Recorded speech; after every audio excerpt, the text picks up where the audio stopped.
start with the Pledge of Allegiance, being that it is 6:15. Tia, please take us away. Thank you.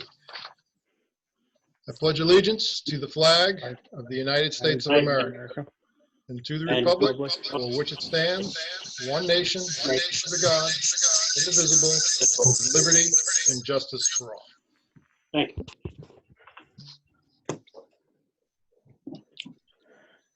All right, thank you, everybody. I do have to dispense with some protocol here, so if everyone can kind of bear with me. I tried to get out of reading this every single time, but I am told I have to read it.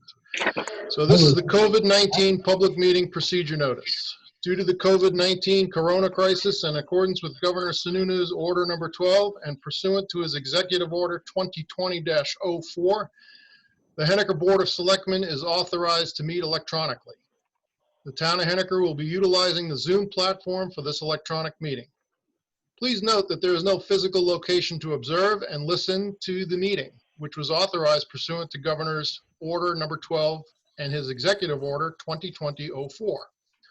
All members of the Board of Selectmen have the ability to communicate during this meeting through the Zoom platform, and the public has access to listen to and, if necessary, participate in this meeting by following the link below or dialing the number below and entering the ID number at the prompt. This address is available at henniker.org on its main page. For those of you who want to provide public testimony in the public hearing portion of the meeting and you are connected to the Zoom website, you may click on or raise the raise hand icon at the attendees section of the Zoom platform to make this request. When the time is appropriate, you will be recognized so you can provide your testimony. For those calling in who want to provide public testimony, dial *9 to alert the host that you wish to speak. The host will unmute you at the appropriate time during the public hearing portion of the meeting. All participants, please keep your phones and computers on mute unless speaking. The website and telephone numbers, again, are available at henniker.org on the main page, and members of the public can also email questions about public testimony to townadministrator@henniker.org. Staff will read the testimony or the question into the record during the meeting. You can also dial in at 603-998-1492. If you missed any of that, on the front page of the henniker.org website, it is all there as well. That is a mouthful. So thank you very much for all of that. At this point in time, it is time for public commentary. If there's any members of the audience that wish to address the board on any issues that are not currently on the agenda, please use the chat feature and raise your hand, and Joe Devine will ask your question. Since this takes a little bit, I'll allow a little bit of dead air, if you will, for those that wish to ask any questions. Plus, I can take a drink of water.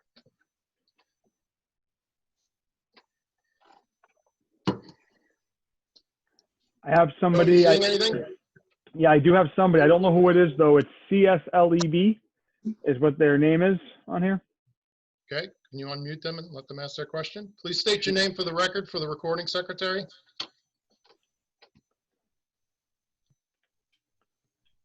Yeah, hi, this is Caleb Dobbins. I'm figuring out how to rename myself. But in any case, it's a beautiful day here on the covered bridge.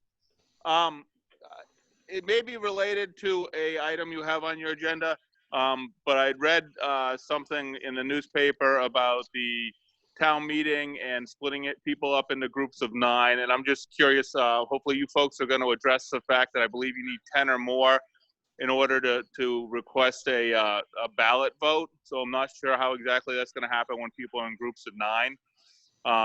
So that's going to be an issue. And I almost wondered whether it'd be easier if we just asked for a ballot vote on every single article, open it up for 24 hours, and then people can just come and vote. And we can have discussion online, and people can vote not online. Joe, you want to take a stab at that, please? Sure. So what we're going to be doing is, yes, there'll only be 9 people to a room, but all the rooms will be interconnected with a chat feature. So if somebody wants to make a motion, they're going to be able to address every room that's there. So if they're looking to do a ballot vote, that's how it would be handled. And I don't know if Cordell is who's on this, if he wants to add anything on that as well.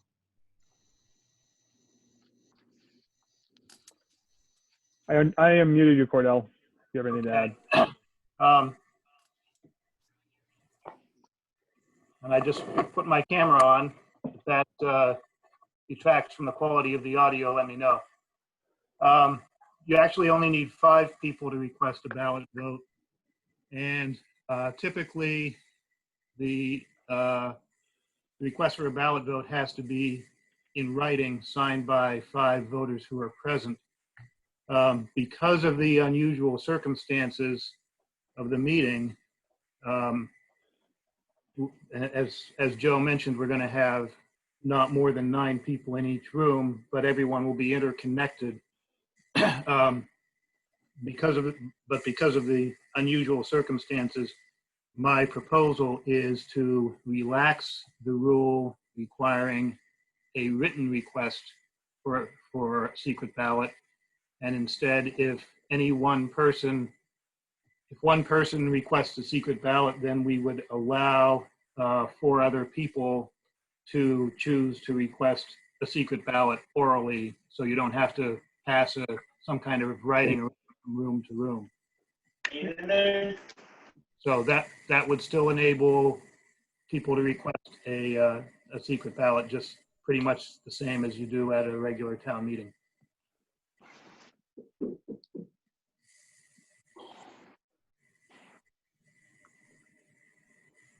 That answer your question, Caleb? You good?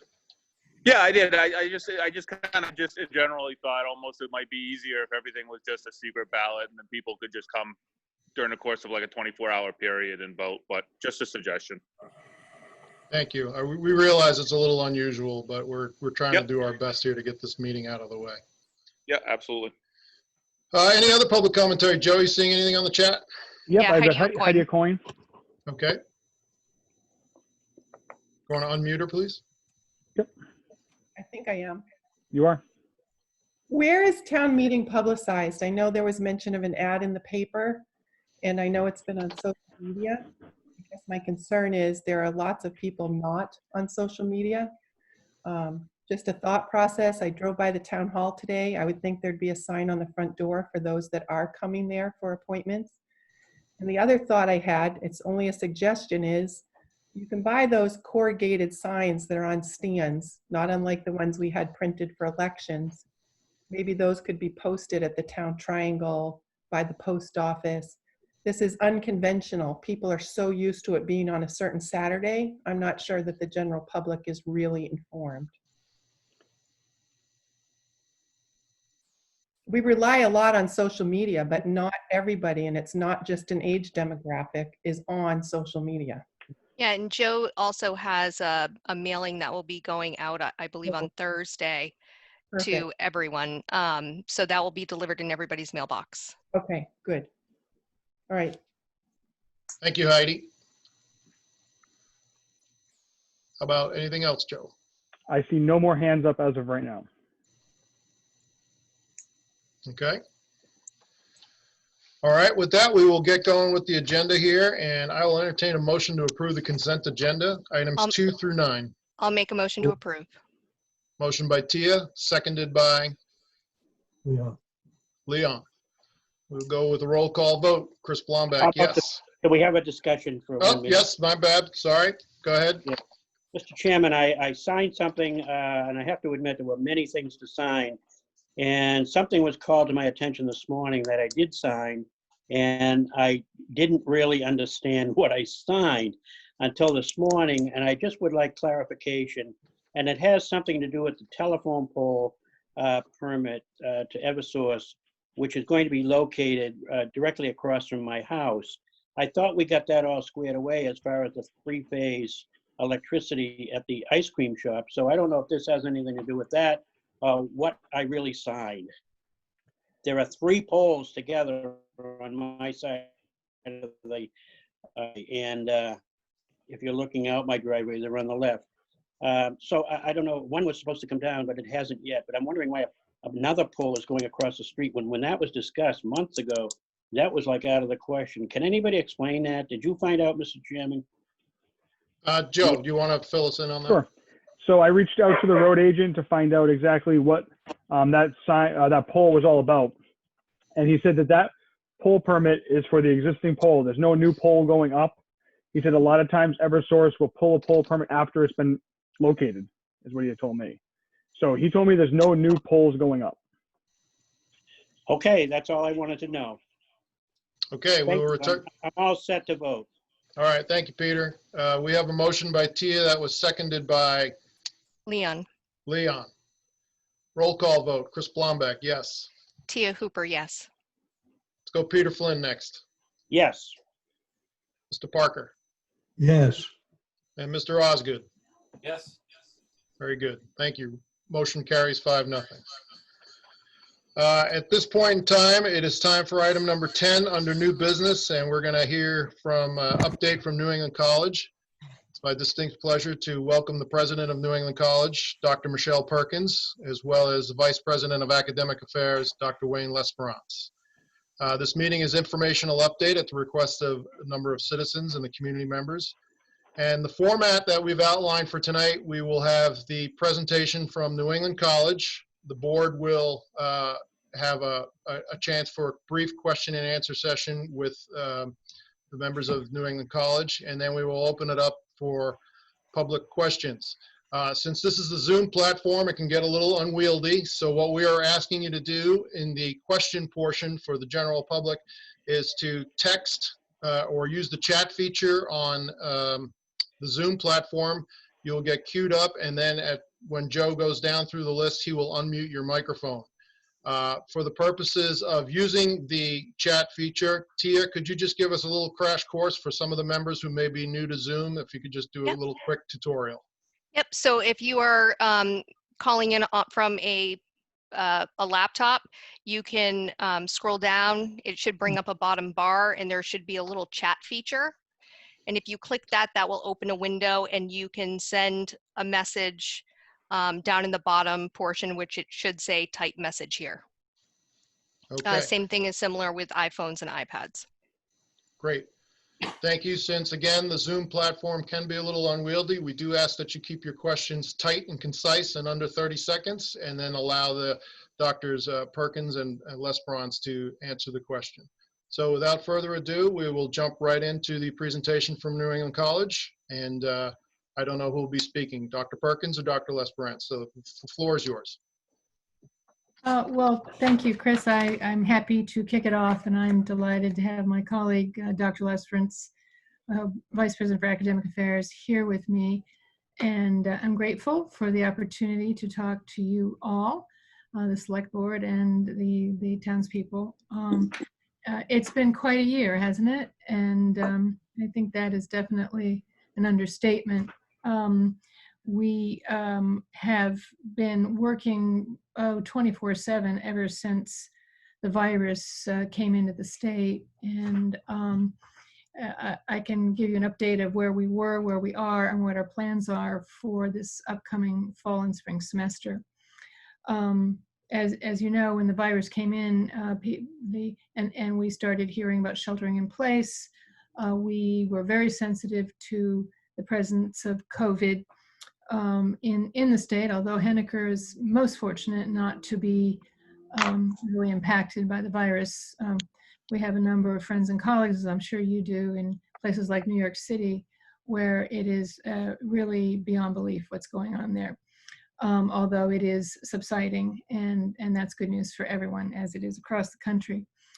When we heard of the first case in Henniker, we had said when it reaches our immediate area, we would request that the students go home for the semester. We did allow a certain small number to stay in the residence halls, and we were very careful about dining, and we asked them, and they complied, not to travel off campus or to go home for the weekends, because where they were living, either somebody had a case of COVID or it was a kind of a hot spot, and families felt more comfortable with their children being in our residence halls and where they felt they were safer, and indeed they were. But of course, when May came and we did not have commencement, it was the end of the semester, and so we don't have students on campus presently. As you can imagine, the entire world of higher education has been talking every day about what will this fall semester look like? What does the future hold? And think that the clouds are beginning to clear on this. And of course, the virus, as you know, is starting to subside. About 80% of the colleges in America are announcing that they plan to open on campus this fall in some way or another. And I'll talk more about that in just a bit. My colleagues and I, my board, the administration, our faculty, are in conversations with experts on a daily basis, with the state, with higher education organizations, with a congressional delegation. We've had several meetings with senators and Congress people, and with health officials too, of course. And we are following the guidelines of the CDC and the state. That said, we are planning to open on campus this fall. We recently made that decision, and we are in the process of finalizing plans for how that will look. And returning to normal will never be what we thought normal was before, but indeed a new normal. And it will be that way for next year and for the next several years, and for all we know, for the foreseeable future. COVID-19 has changed everything. We are working to ensure, and we're highly confident about the safety measures we have in place, and we will be making significant investment in that. We are planning to enroll in our on-campus program. That's traditional undergraduates on campus. We have over 4,000 students right now, as you may know. Most of them are either graduate or online students, and most of them are not in Henniker, but we have about 1,000 students in Henniker and about 300 at our other campus in Manchester. As you know, we acquired the New Hampshire Institute of Art. So we are planning for about a 20% drop in the total enrollment of our traditional undergraduate population this fall. That's based on information that we have from, again, many sources. Our registration numbers are looking very good, but with 20% unemployment and uncertainty among some families about what the future will hold, we are planning for that decrease. Although that will certainly take a hit on our operating budget, it will allow us the opportunity to space students out more in the residence hall, to take a few small dorm buildings offline for quarantine purposes if that should become necessary, and to stagger our classes and to ensure that only small groups of students eat in the dining hall. And I'll let Wayne tell you more about that. Many of our classes, if not most, will be taught in what is called a hybrid mode, and that is one day a week face-to-face, and the other day a week in a virtual format. We are all using Zoom, and our traditional students are study this spring in that format, and we had, with great success, by the way. We had many compliments from students and their families about their experience, even though it was not something we planned for or wanted. It worked very well. Our faculty were superb in delivering their courses via Zoom.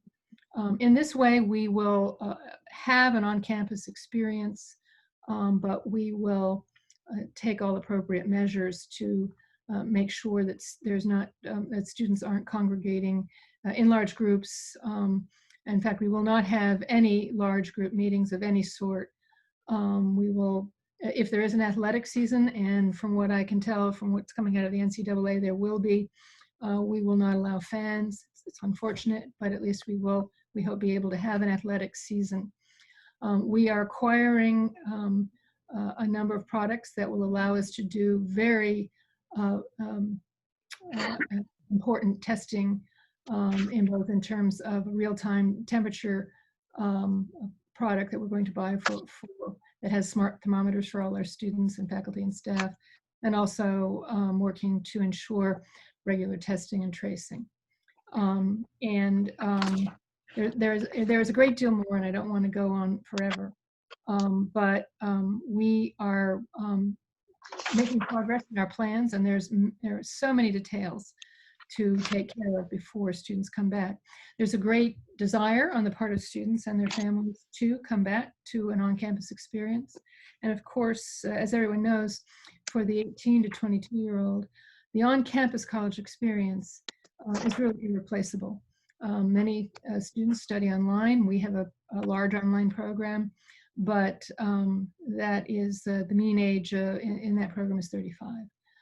So we're looking forward to seeing our students come back, but we are also ensuring that everyone on campus and off will be safe based upon the protocols that we are following. And Wayne, I know I've left out a great deal, so Chris, if it's okay, I'll turn it over to Wayne to add to whatever I've told you just now. Sure. Thanks, Michelle. Thanks, Chris. Thanks, Tia. Thanks, everybody on the select board. I think what I would just focus on, in addition to what the president has said, is the operationalization of our plans. This is what we are very much engaged in now. Last week, I had the opportunity to share a draft of some of our planning with Joe, with Chief French, and with Steph Costello, so they can sort of get a sense for the kinds of things we're doing. And I think which would go a long way to answering some questions about how are we managing the residence halls? How will we make sure students are respecting rules about wearing their masks and all that? So I think one of the things that we want to make sure that we share with you tonight is that that planning is, I think, nearly complete for the phase one, I guess, of the plans, I would call it. And we're going to publish that on our website. We're going to send it to the board here for dissemination in whatever way they would like us to do. I mentioned this to Joe, but certainly Chairman Blomback, Vice Chair Hooper, if you would prefer I send it to you all, happy to do that as well. You just let me know what you would like. I also understand that this news of our decision to open did not reach the board the way we had intended. Typically, we issue press releases, and our plan would be to have those releases go to the board as well. That did not happen. I had the opportunity to talk with Tia a bit about this, and I want to apologize for that. That is not our idea of how things should work. So I went to the president. I let her know that this mistake had been made, and she directed me to immediately make sure that we included our friends at the select board on our distribution list. So from now on, you're going to get everything, and I hope it's not too much, but you're going to get everything. And so we'll make sure that that information comes to you all. I think in terms of the major things that we want to focus on, we are going to have policy of no visitors coming to campus. We're going to have a requirement of our students to wear masks in all public spaces. We are going to have a semester that begins on August the 24th, but that ends before Thanksgiving. Our spring semester will not resume until February the 1st. So our goal is to take about 7-8 weeks right there in the middle in what some are considering the potential for a second wave. We want our students off campus by then. We're going to cancel fall break. We don't want students traveling away and coming back. We're going to cancel spring break. We don't want students traveling away and coming back and bringing with them whatever they might encounter. We're getting out ahead based on the information we're getting from the experts that Michelle has described, that we are working with on a regular basis to do the planning that we can do to mitigate to the best of our ability the likelihood of COVID-19 coming to campus. In the event there is a case, we will be working very closely with Joe's team, but with Steph and with Chief French. We have identified our spaces on campus, and these are all through the guidelines that the state has provided to us, and how we might quarantine students who have become exposed, how we might quarantine students who have tested positive. In the latter case, if a student lives within 3 hours of the college, we will work with them to get home. But we do have students from as far away as Hawaii. We have students from Texas and Florida, from all over the world. And in some cases, it will not be possible to get them home. In those cases, we are prepared to quarantine them on campus. And if the need arises, obviously, to transport them to the hospital or to whatever medical care they might need. This is all a part of the planning. And I could get very granular with the detail. I'm going to hold off on that, but I could tell you about the plexiglass installation. I can tell you about the gloves, the masks, the gowns, and everything else that we are stockpiling in preparation. But most importantly, I think, is the relationship that we want to continue with first responders, law enforcement, and with the town. Should there be any need for interaction along the lines of COVID, we want to make sure that we are very upfront with the town and with our neighbors. We want to make sure that everybody knows what we're up to and what we're doing and how we're doing it, and to whatever extent possible to be as reassuring that we take this very seriously. I guess at the end of the day, the last thing I'll say is my faculty are older. My faculty are in that group of people that are at risk, and I'm asking them to come back to teach. And so these are folks that I've worked with for 20 years. This is my 21st year at the college, and I've been in Henniker for most of that time. So it is very much on my mind that my neighbors and that my colleagues are as safe as we can possibly make them, and that includes all of you. So I believe what we're doing is taking this very seriously, and I think we have a way forward. I think very soon we'll be able to publicly share that all with you. We'll have it on our website. We'll share it with the board and everyone else who would like it. And I'm looking forward to hearing your thoughts on this. That's all I have, Mr. Chairman. Happy to answer any questions that may come.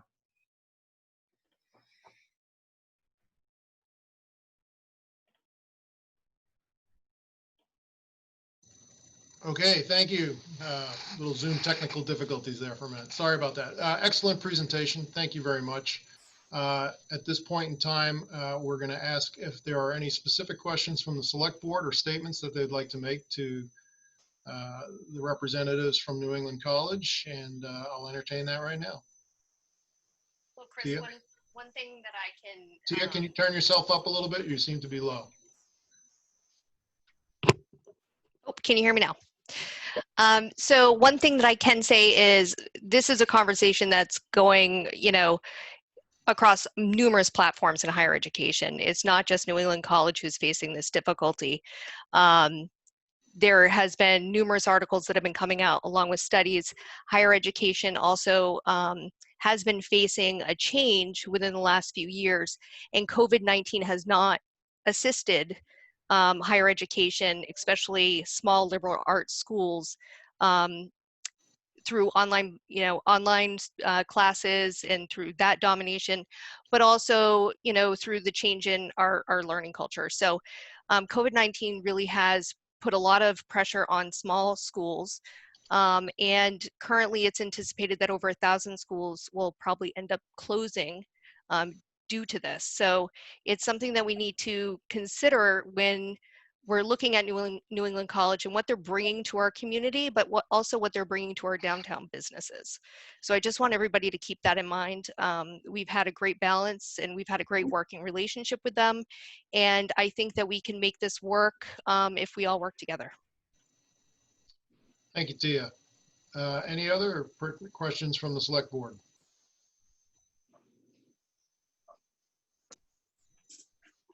Peter, Leon, Scott? I guess my biggest concern would be on the interaction with the students and the rest of the town. Will they be living in the apartments throughout the town? Will they be doing like the normal situation was with the restaurants and all the food places and everything else like that? Because it is going to be a pretty substantial increase to our businesses and our population down there. So I just wondered about what kind of plans you might have to understand how that would work. Yeah, Wayne, do you want to elaborate on some of the plans that you guys have in place for potential off-campus gatherings? Sure. Why don't we ask the president to speak first? Okay. I think he was going to say something.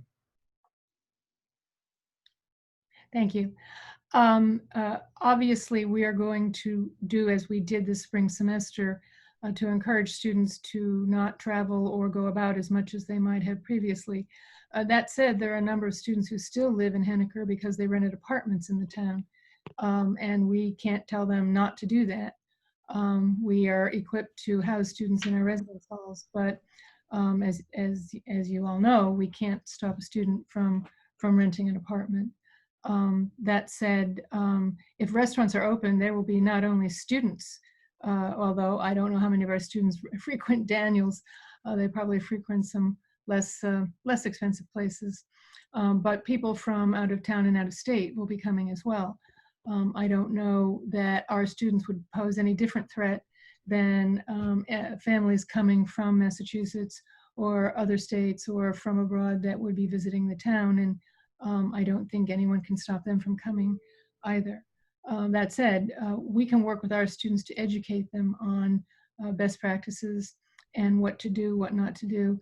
We even have are modifying our code of conduct so that if students do not comply with, we're going to require students to take their temperature twice a day with this new smart thermometer product we have. And if students don't comply, if they don't do what we instruct them to do as part of our safety measures, we will send them home. They can study online. That will be pretty compelling, we feel, since they are pretty tired of studying at home for spring semester. Well, and just to add quickly to that, in talking with Chief French last week, Chief Joe and Steph, one of the things that I think we agreed on was that, we want to support each other. So what we're telling students is that no gatherings of more than 10 people, which is the CDC guidelines. If we find out that students are getting together off campus for a party and the chief or the Henniker Police Department becomes aware of that, if they're willing, and they always have been in the past, they share those names with us. Those students are gone. Those students will not be allowed to stay because they have broken their promise to respect the guidelines that we've set for social distancing.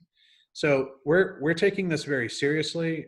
We are treating this in a very different way than we have in the past. This is kind of an invitation to students to join us for a face-to-face resumption of face-to-face experience. That invitation can be revoked if the students are not going to live by the guidelines that we set. And as Michelle said, it's not just the behavior on campus, but it's that behavior off campus. It's that behavior in the community. If they're not respecting the rules that are designed to keep us all safe, we will uninvite them from being present on campus and we will send them home. Wayne, I do have a quick question. For those students that will be arriving in August, will they be quarantined for the 14 days and not allowed to go within our community? We're going to follow the CDC guidelines on that, the governor's guidelines on that, which is the 14 days. It does sound, in the interest of candor, that the governor is relaxing that requirement. And so I've yet to see what that will look like, but whatever it is, we will adhere to. But let's be clear, we are not a law enforcement agency. We can't lock students in a room and hide the key. If a student insists on leaving campus, insists on making a run up to Country Spirit or to Gin-Gins, we can't prevent that from happening. What will happen if they do that during a quarantine period is we will send them home. They will no longer be welcome on our campus. So that's the model. I mean, one of the things that's clear is that people can break these rules, as you know from your own lives, that the people that are supposed to stay put don't often do that. So what leverage we have is basically if we become aware of a student violating those kinds of a quarantining period, is they are left off of campus. They're sent home. They're no longer eligible to remain. That's a pretty stiff consideration, by the way, and that's with no refund. If you're sent away, there's no refund. So the stakes are very high for the students. Great, thank you. Yes, sir. Further questions from the board? Yeah, just one other thing, Chris. I was wondering about the businesses, that will be supporting all these efforts. I think it might be a good idea for us to get with the businesses and see their take on it, on how they would like to see their premises used properly. And I think it'd be good to have like an overall program for that. Thank you, Scott. And Mr. Chairman, at our last meeting, Mr. Cunliffe recommended that a committee be formed. And, after speaking with Wayne briefly, and I don't know if you and Michelle still feel this way, New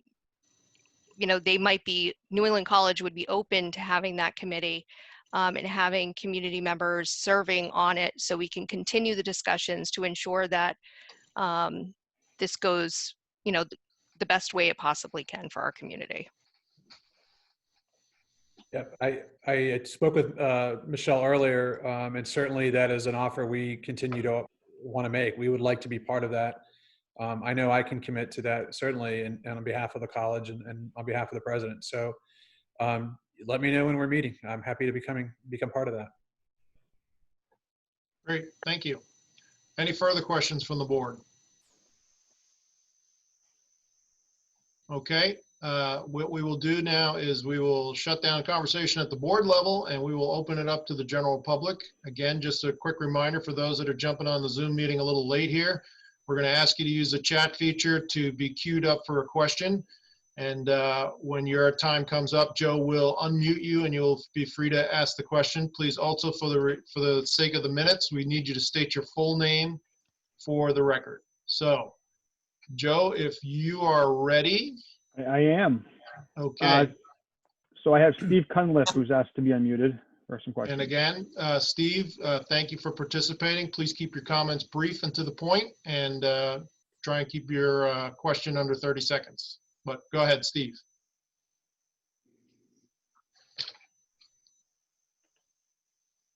Can you hear me okay?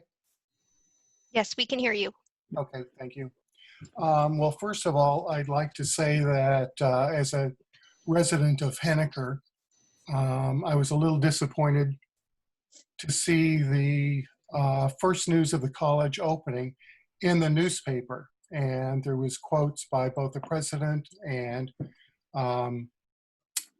Wayne, and they talked about the safety of their students, faculty, and staff, and the townspeople were not mentioned once. And I found that completely unacceptable, finding out that way, and that there was no concern mentioned about the townspeople. And then, I'm not sure how long after that, there was a WMUR interview.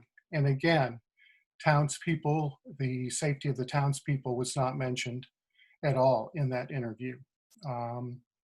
I've looked around and checked around what some other colleges are doing, and the university system of New Hampshire, which has represents, I think, 4 schools, 4 or 5.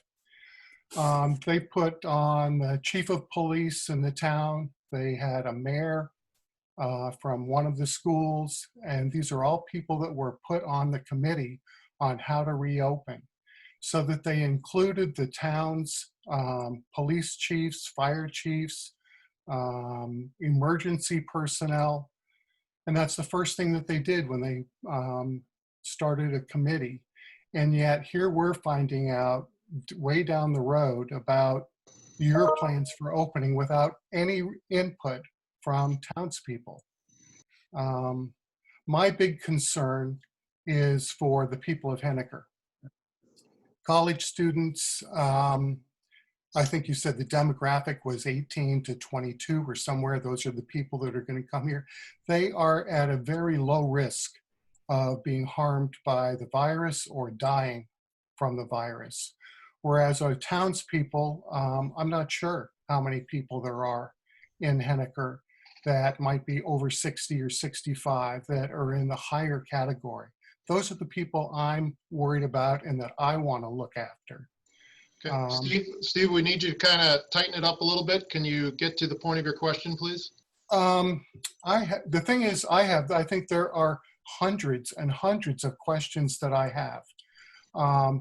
And if I can't get them answered now, would it be possible for me to send a written or at least talk with either the president or Wayne at some point? There's so many questions that are unanswered that I want to hear, that I think all of the people of Henniker need to know. Okay, well, let's focus on your top first question, and then if you wish to reach out to the representatives of New England College on your own, that's more than welcome. What is the reasonable worst case scenario for you opening up the college? Worst case, I'm not sure I understand that. Yeah, I don't understand the question either. I'm wondering what you can see, if there is say a hurricane coming up in Louisiana, they plan for, say, a category 3 or a category 4 or a category 5.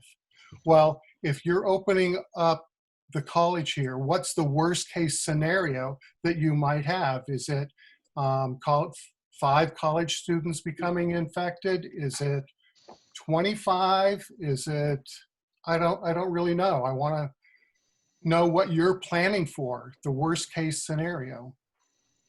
Thank you, Steve. I can take a stab at that. Am I muted? No, you're all set, fine, Dr. Michelle. We are going to work with state officials, obviously, but if the virus were to take a foothold among our student population, we would go back to the virtual learning mode. And I don't think it would have to be more than a few students for us to make that decision. What that exact number is, I don't know. It depends on how quickly we could either. Oh, we lost her. Dr. Perkins, you froze up. Oh, Dr. no. Oh, no, there we go. You're back. There we go. Internet problems, I guess. We are working closely with the state to develop these protocols. Certainly, if we had more than a few students coming down with COVID, we would make some quick decisions. To go back to your earlier comment, though, I'd like to say that when we have given any interviews about any topic ever, we talk about our community. We say we want our community to be safe. That doesn't just include our faculty and staff. I'm sorry you didn't understand that that was our point, but we use that word a lot. Great. Thank you, Dr. Perkins. Do we have another question, Joe? I just have the questions that are in the chat box that everybody sees. There's a couple comments about a possible, it sounds almost like a committee like Tia had suggested with the Town and Gown. But I have no other questions that have been posed other than what you're seeing in the chat right now. Okay, I see Joan is being a rule breaker and not using the chat box, but I love you anyway, Joan. So go ahead and ask your question. Can you unmute Joan O'Connor? Yep, I'm gonna do her. I'll find her. Oh, she's muted herself. Yep. There you go. There we go. Oh.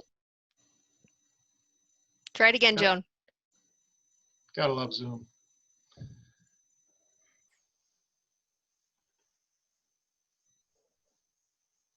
Joan, I don't have any jokes to hold the crowd. Got it. Okay, got it. There we go.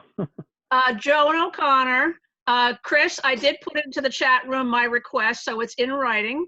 Okay, thank you. I'm an alumni of the college. I came in 1971, so I have some, skin in the game, as they say. My request to the college is to have some sort of a once a week or once a month panel discussion, a town and gown kind of a thing. But I would like it be controlled by the town. I want it in one of our buildings using our media, our Zoom or our live stream, so that we're in control of this. I don't want it in the Simon Center. And I did attend to one of those panel things years ago when the police were having a hard time with the parties on campus and stuff. And I know the feeling of that room. So I would have a request that it be something a little more Henniker oriented and not community oriented as far as, I want you get my drift. I want the town to control this. And I want to meet at least once a month so that we can air this, because I read the Facebook stuff too. And there's a lot of tough stuff that is being said on Facebook about the college. And I'd like those people to step forward and make a public statement and be heard. Thank you. We are more than happy to use a town facility because, as we said, we would not allow you to use any facilities on campus because of our safety concerns. Well, it's probably going to be Zoom anyway. It's probably going to be, at that point, it's, or town stream, That would be probably the town stream in the town hall, correct? Can we do town stream in the community? Well, you don't have the interaction with the question, and so it would have to be on the Zoom platform until Joe and I can test out the system and see how it can integrate. Okay, thank you. Thank you, Great. Dr. Perkins. Thank you, Wayne. Thank you. Joe, I see a question from Jack Krantz. Can you unmute him, please? Be happy to.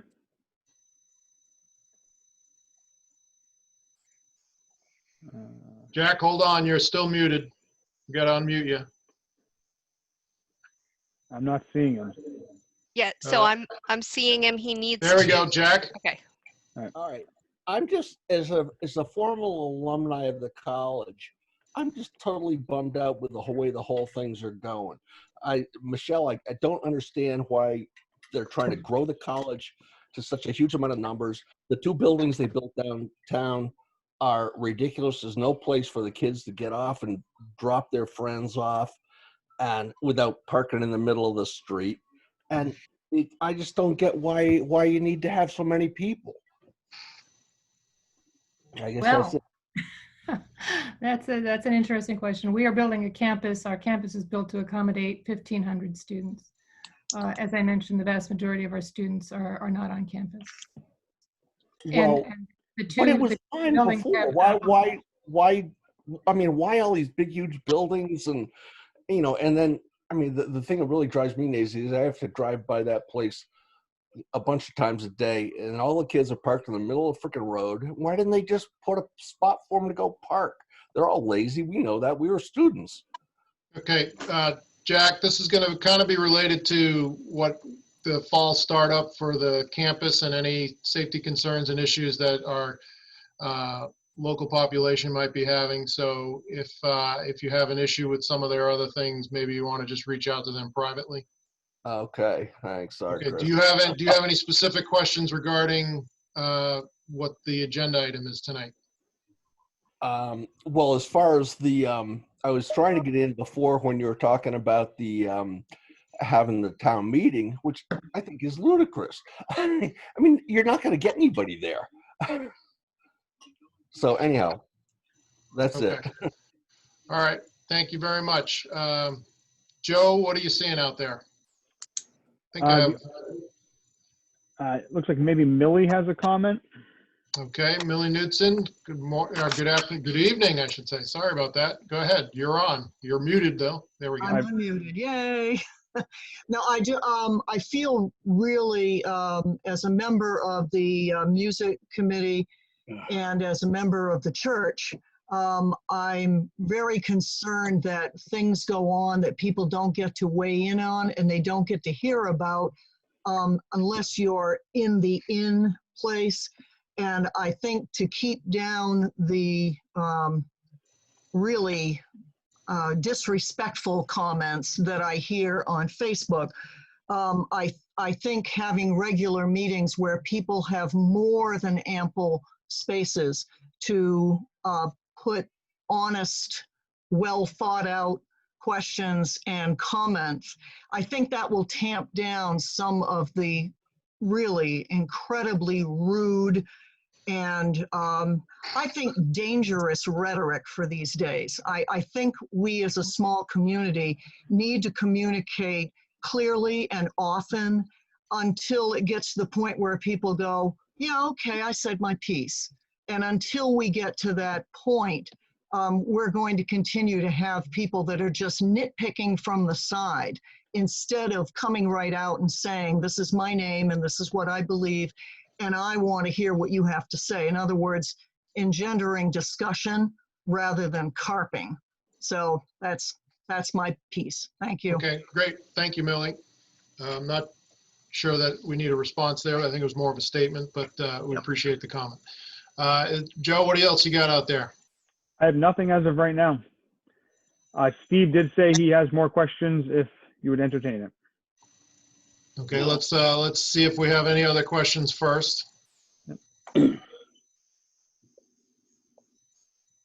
I'm not seeing any other questions. Steve will allow another question if you want, please, but please keep it brief and to the point. Can you unmute Steve, Joe? Thank you. Go ahead, Steve, you're on. Yes, I'm just wondering that will all students be tested when they come back? We're planning to do regular testing. Like what kind of a test? Is just temperature or would it be? No, temperature and other testing. We have to work with the state and determine the vehicle for that testing, but we are planning to do that. Wayne, I don't know if you have an update on that. I can tell you that, Steve, and it's good to talk to you again. And to your earlier question, I gave you my personal cell phone number. I'm happy to talk to you whenever you'd like to. And I certainly don't want you to feel Like that's not, that was a hollow gesture. I meant that. So the thing on testing is we're working with the state. I've talked a little bit with Joe about this. I think Joe's got conversations going with the possibility of having remote testing sites set up in Henniker would be one idea. The state operates a mobile testing unit that can come out for a short period of time. That's another possibility. But what we're also looking to do at Michelle's direction is a partnership with something like a Convenient MD or another organization like that that can do both antibody and COVID testing. Our student insurance plans covers the cost of testing, so that's not the issue. It's a matter of connecting the students with the appropriate testing agency. So at this point, what I would say is that it's a logistical question and a planning question. I can't tell you that it's all set in stone now, but this is what we are working in earnest on. We would be very keen to have this wrapped up and be able to announce that that's a done deal very, very soon. That's our goal. Okay. If I could just, I looked for your phone number, Wayne, and I couldn't find it again. So maybe I'll send you an email and you could pass that on to me. My pleasure, Steve. Absolutely. Okay, Great. thank you. Thank you. Are there any other questions from the audience? Joe, are you seeing anything out there? Tia? No, I'm not seeing anything. Going once? Going twice? Sold. All right. Well, I'd like to thank Dr. Perkins and Dr. Lesperance for attending tonight's Zoom meeting at the Select Board's request.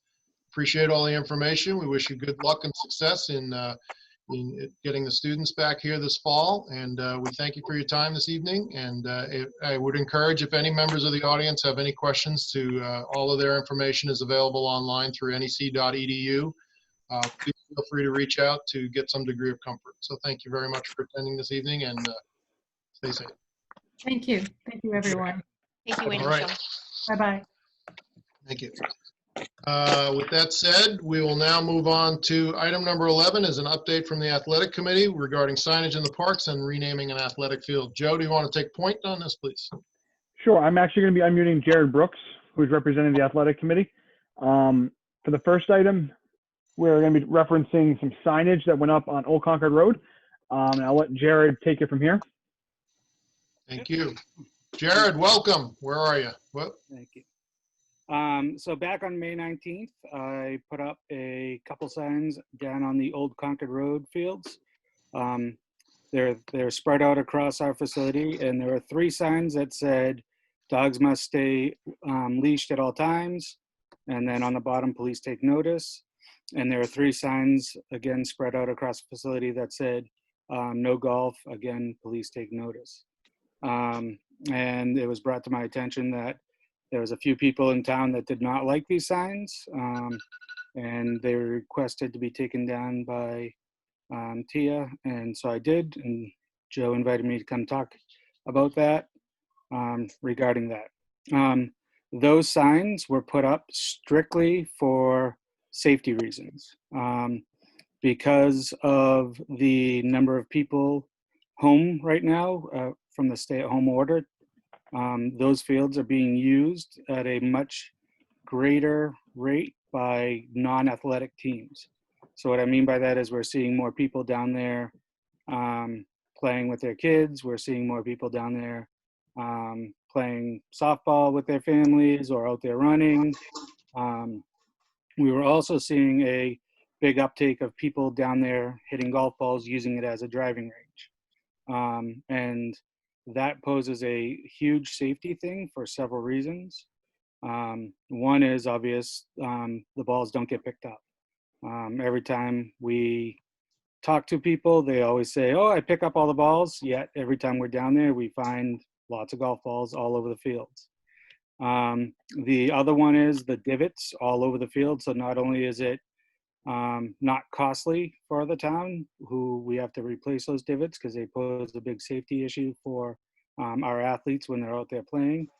And then lastly, and the most dangerous thing is when the town is down there mowing and they hit those golf balls and shoot them as missiles out over 100 miles per hour. So we put signs up, and really it was safety based. And it really had to do with the large increase in people using it because courses were closed and driving ranges were closed.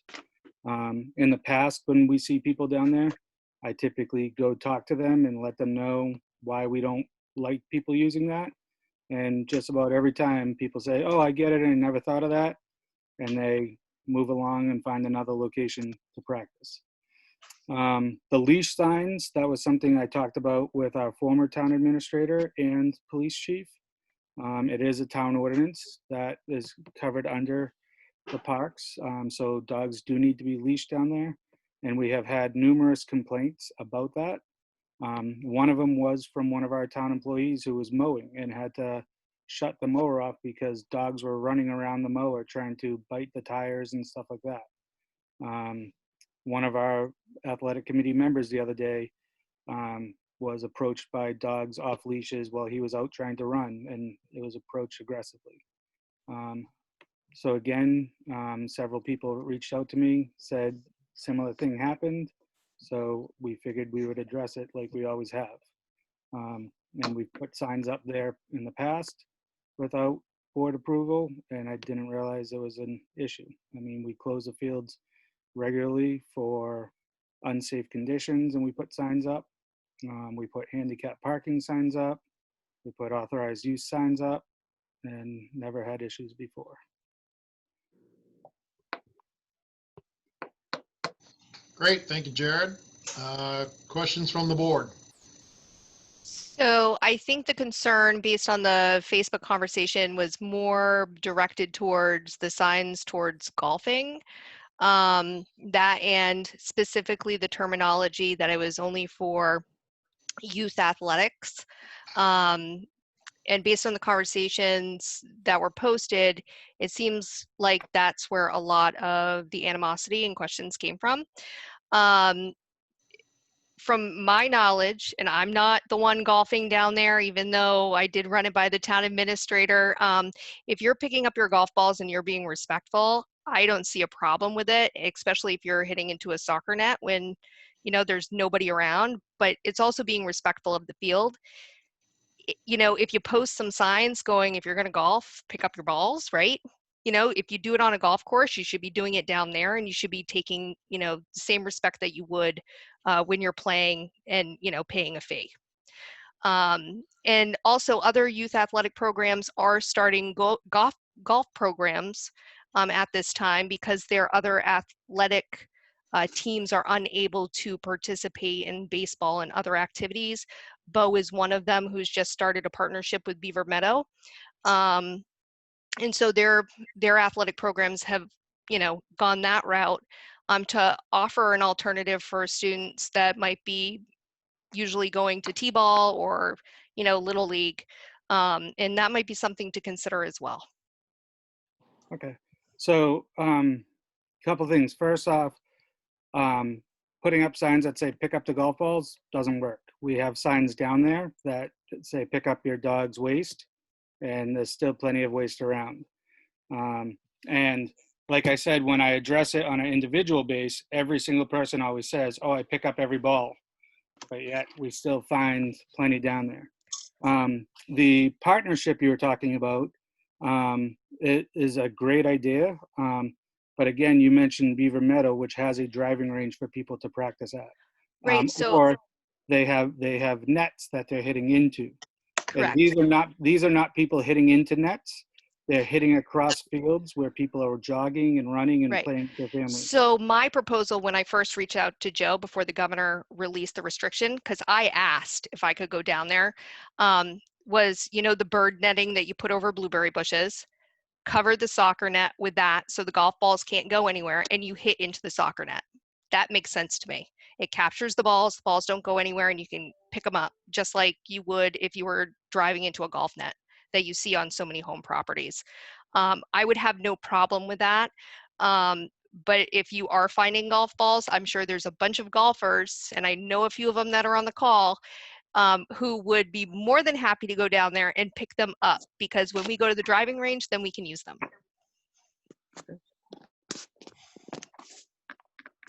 Okay, further questions from the board?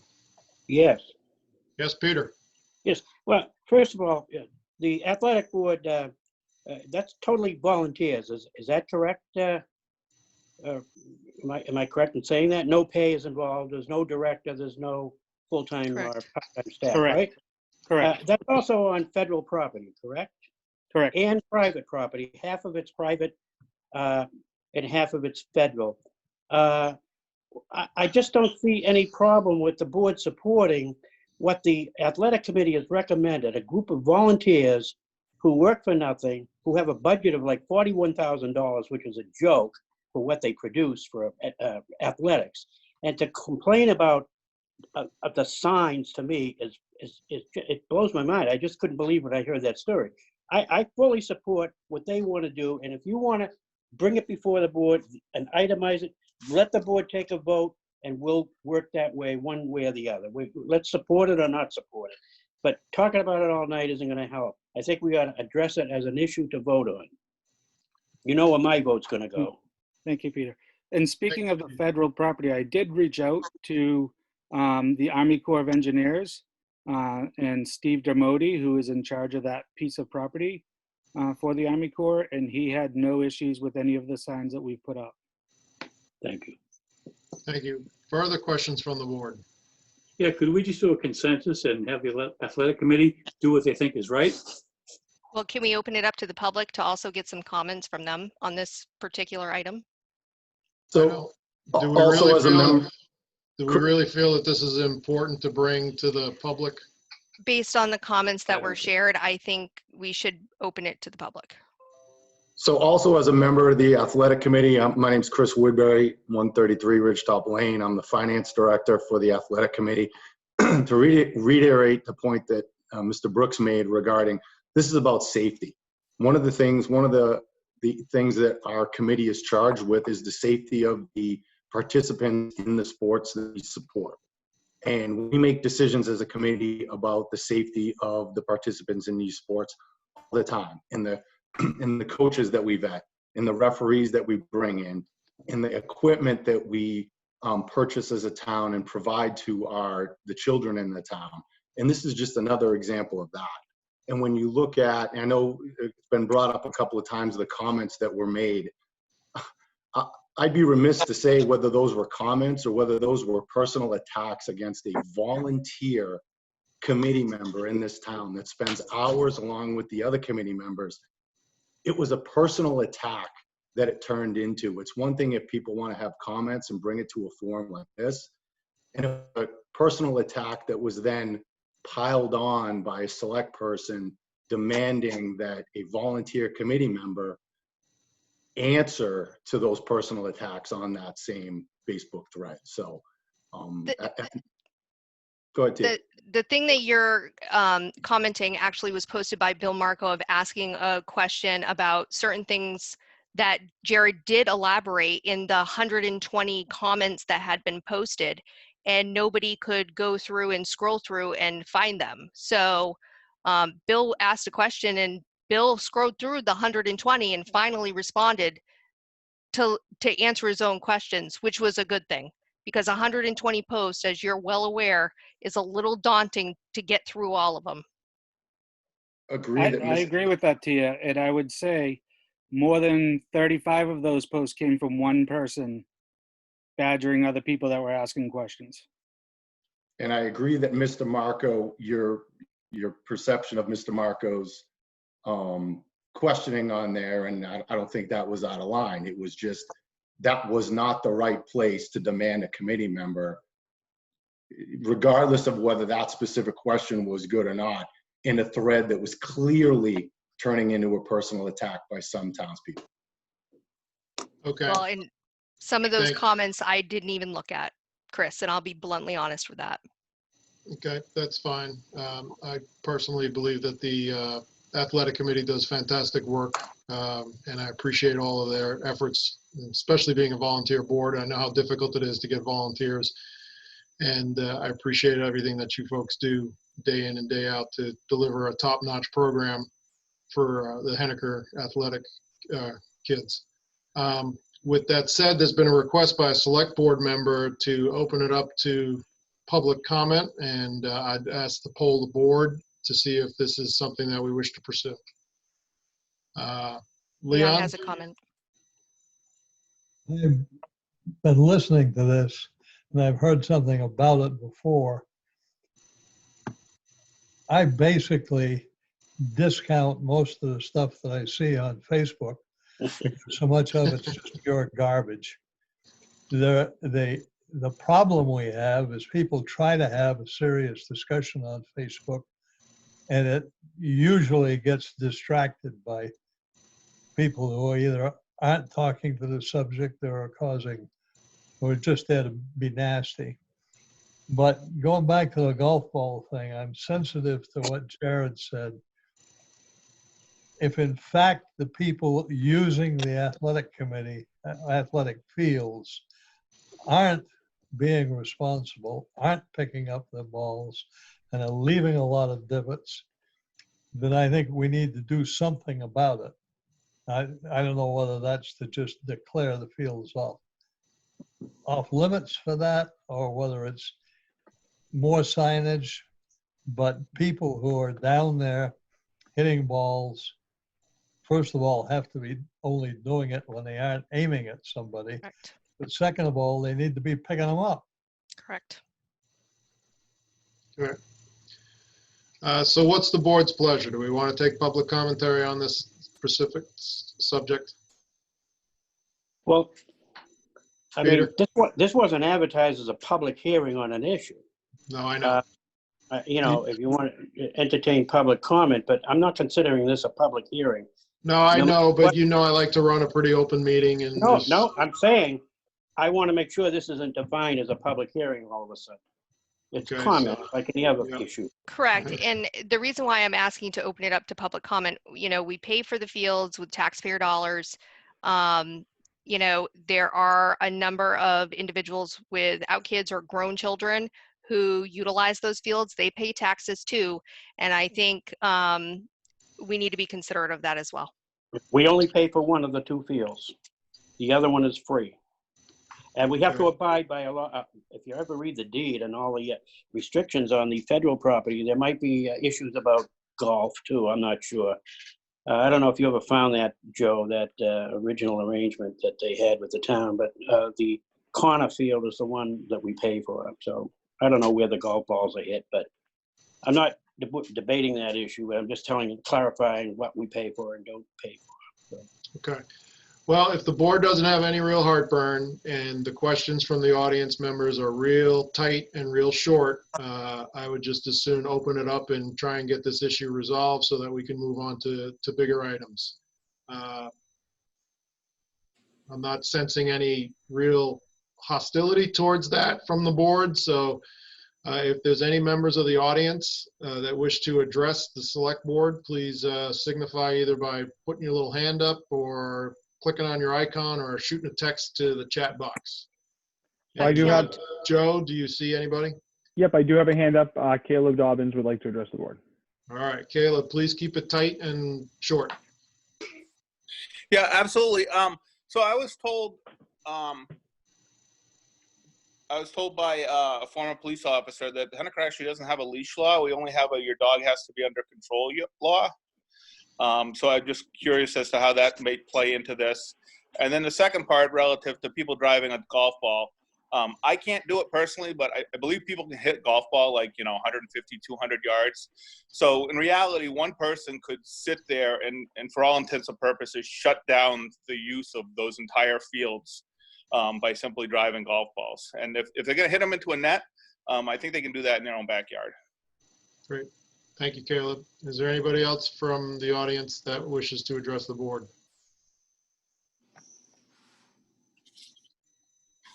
Joe, anybody? Oh, I have Heidi Yep, offline. I have Heidi. Yep.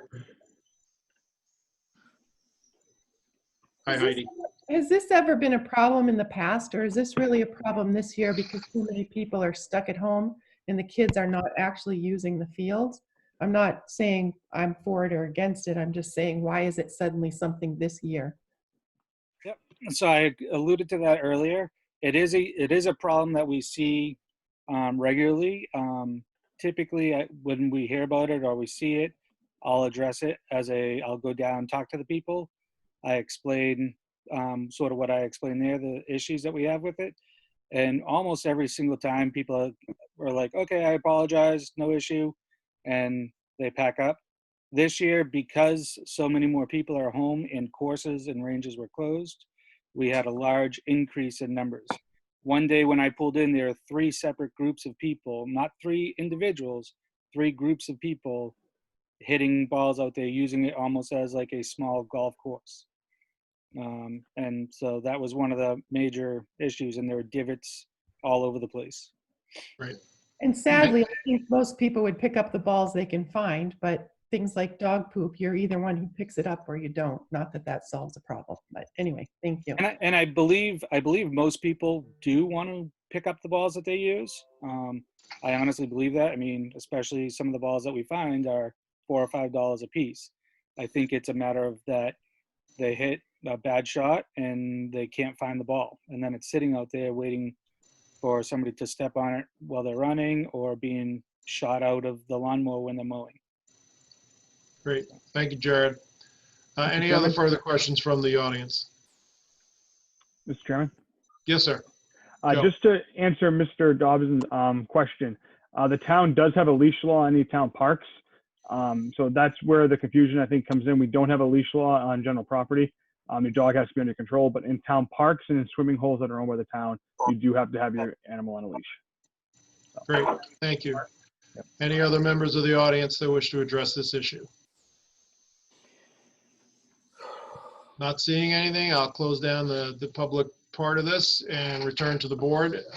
What are we looking for here for the athletic committee to do? They need to post their signs. Do we need to make an official motion on this? I would make an official motion, Chris. Okay, go ahead. I'm all gonna. right. I thought you were going to say the motion. No, I'm not going to make the motion. I'm actually going to recuse myself from this, knowing what's coming up for the vote. Okay, Peter. I move to authorize the athletic committee to put signs on the federally owned soccer field and the privately owned soccer field, joining each other as they see fit for the health and safety of the town's citizens. I would prefer that they use the same signs they just removed. I'll second that for the purpose of discussion.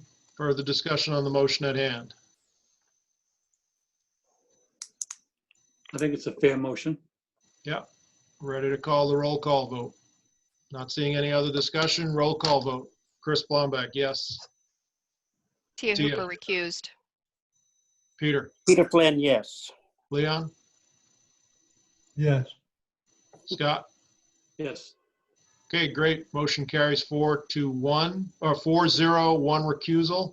And again, the board thanks the athletic committee for all the great work that you guys do for all of our young athletes out there. So thanks for your continued work, and good luck with the upcoming seasons. Thank you. Mr. Chairman, they actually have another item on the agenda, so if we can keep them. I'm going to unmute Superintendent Coe, because she was one of the ones who brought this forward to the town. Very good. You should be all yours, Superintendent Coe. Should I go? Yep. Yes, floor is yours. Okay. And so I'm not quite sure, because we're kind of hoping this will be a surprise. So I'm not sure how much, if I have to say the person's name, but we have a long, and if I do, I do. But we have a longtime employee who has served SAU 24 in Henniker for years and years. And she is retiring. But in addition to her serving SAU 24, I know she's been an active member of the Henniker community, and particularly with athletics. She coached, and I still see her at athletic events supporting the kids of this town. And so as her retirement came, we were trying to figure out what to do to honor her service, recognizing it was bigger than just to the town. And so we collaborated with her family and reached out to Jared and Joe to see if we could name a field in her honor. And so that brings us here with our request. And so I spoke with Jared about it. I spoke with Joe about it. So we brought that motion and I shared the letter with the athletic committee. And we read through it and thought that the candidate was a prime candidate for the request. One of the fields that was mentioned was a field right next to the town hall. And when I did some research, I discovered that that field has already been dedicated to Timmy Crane, who was a young man in town that passed away at a young age. And then the other fields that are down on Old Concord Road have already been named the Connor Athletic Complex. So the board thought it was fitting to suggest using the second field behind the community school, which was the first softball field put in for town use. And the candidate that was brought forward had direct ties to coaching softball as well as working in the school. So that was the field that was nominated by the athletic committee and voted on unanimously. And so I provided that information to Jackie and Joe. Okay, great. That's where the confusion is. We don't have a leash law on general property. Joe, what do you need from us on this regard? Just a formal motion? I would think a formal motion, just authorizing the athletic committee to move forward with that naming of the field, and then they coordinate it with the superintendent and how they want to move forward on it. Okay. Peter, you want to make that motion or you want me to? You can make it. I make a motion to proceed with the athletic committee's recommendation to rename the field or to name the field as outlined in their minutes. Second. Seconded by Leon. Further discussion on the motion. Ready for a roll call vote. Chris Blombeck, yes. Tia Hooper recused. Recused. Peter Flynn, yes. Yes. Leon Parker, yes. That Scott? was good. Yes. Good. Motion carries you. 4-0-1, one recusal. All right, anything else for the athletic committee while they're here? Not that I'm aware of. Great. Thanks for your work, guys. Thank you. Appreciate all you Thank guys do you. for the town. Thank you. Thanks, Chris. Thanks, Jared. Thank you. All right, moving along on the agenda to item number 12, update from the town clerk. Joe, are you running point on this? Nope, Kim is actually going to be here, so I'm going to unmute Kim. I did not see her in the audience. Where is she? I believe she's Kimberly's iPad. I'm hopeful. Ah. All right, my bad, Kimberly. I didn't realize you were out there. Sorry about that. Oh, that's okay. I was searching for you. Oh, I was like, no, I'm not going to rename it anything. Kimberly is Kimberly's. So there you go. I know there had been some questions the last couple meetings, so I can answer any of those questions. But the 2019 taxes went to tax lien last Friday. So that report is going to have to be updated. The taxes for 2020, you signed that warrant, so they'll be going out this week. And the due date on those is July 10th. So I guess I'll leave the questions to you. I have one. Peter Flynn. Yes, Kim, one of our outlying questions has been not so much the liens, but the tax deeding. Have you been in a situation where you're making some proposing tax deeding? And if not, have you made payment arrangements? And have they been referred to the selectmen at all for approval? We do have some tax payments. The deeding, there is no deeding going on right now due to the COVID-19. But I think once things slow down a little bit, I think that I'm going to reach out to all the ones that are due to be deeded and to be proactive and see if we can start some sort of a payment agreement before the deeding date even starts. Just to get, you know, to be proactive, to let them know, you know, that you're willing to work with them.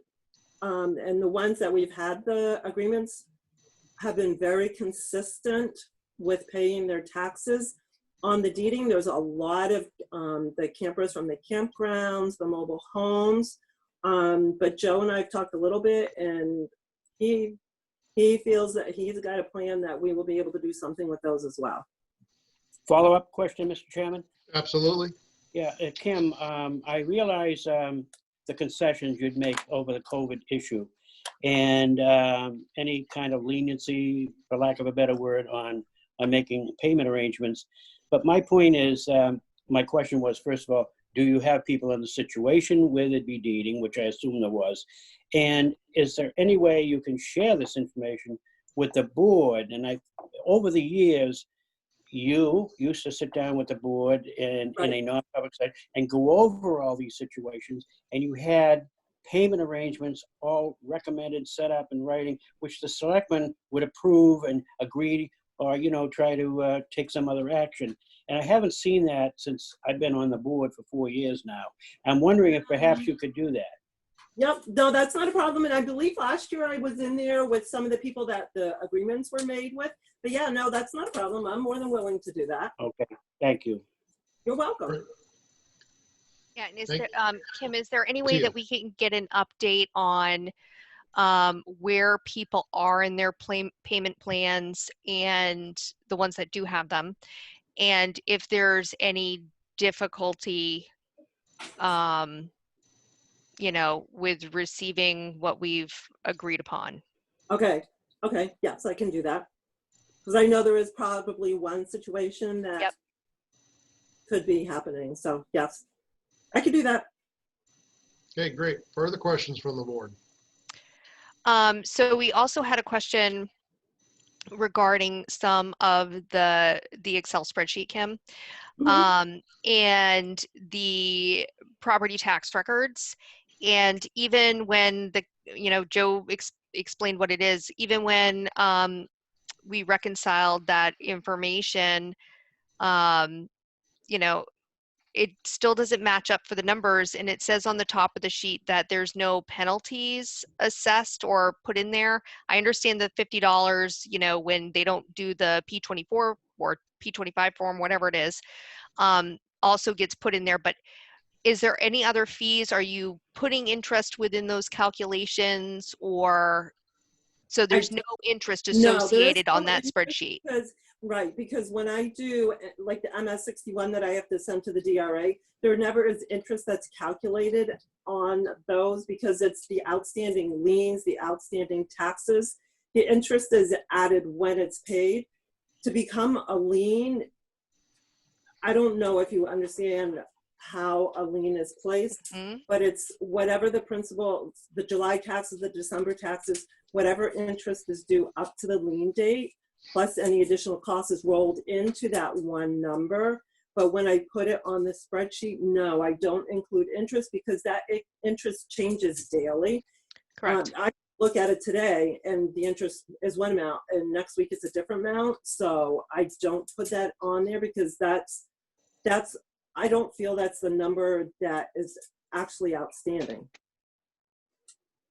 Well, I guess the concern that I had when looking at the sheet is even without that interest being calculated, some of the numbers still didn't make sense.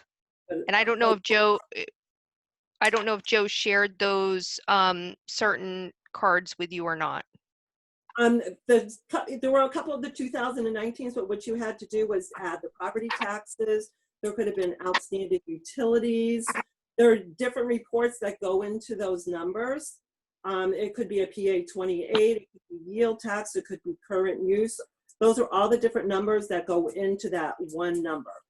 So is there any way that when we're developing these sheets, if there is outstanding water and sewer, we can mark it with a certain color or a symbol, just like we do with the agreement, so we know that there's separate items that are also being calculated in? But also looking at the list, some of them were not on town water and sewer, so I'm not sure what utilities would also be calculated into those. Well, and it could be other outstanding things because I spot checked everything and I didn't see an issue. My concern with putting the unpaid taxes on the tax lien list, they're looked at differently because there are other things that are added on to the unpaid taxes before they become the lien, like the taxes, the utilities, the PA 28, whatever else is outstanding. So I just rolled it into the one number. So when I asked for the information, and I think it was pretty clear with the email and even my conversation with the board, was all outstanding unpaid taxes. And that gives us a basis, especially, you know, at fiscal year end, as we're about to go into town meeting, where we are, and it's a benchmark. So even going into this town meeting, it's great that we were able to finally get some of those numbers, but, you know, there's still some things that are questionable. So I guess, you know, if we could see, you know, Peter even asked, I think it was 3 years ago, for you to come and sit with us even on a quarterly basis so we could make sure that everything was looking okay. Also to keep us up to date on some of the tax agreements. I think that would be beneficial to all of us to make sure that we're all on point. Okay, that's fine. I have no problem with that. Thank you. Kim, I have a question regarding tax liens on trailers. Are they tied to the VIN numbers?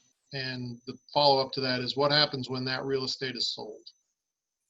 No, it's not tied to the number. It's just tied to the description of the camper trailer that's on that property. And if they take it off of that property, there's actually no way that I know of that you can actually find out where that camper is. And at the campgrounds, they actually will sell amongst each other the different campers on the campsites, but they don't really care whether the taxes are paid or not.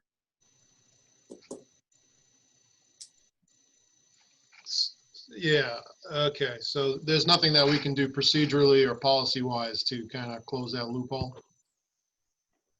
Joe, No. Not that I'm aware of.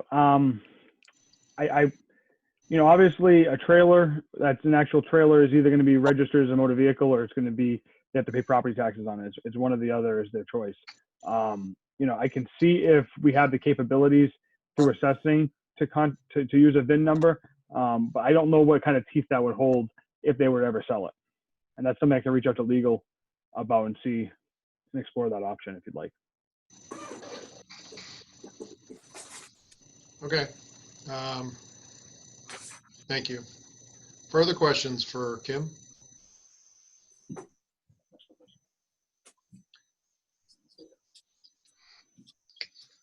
Not seeing anything.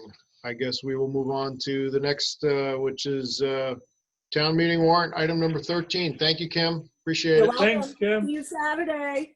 All righty. Bye.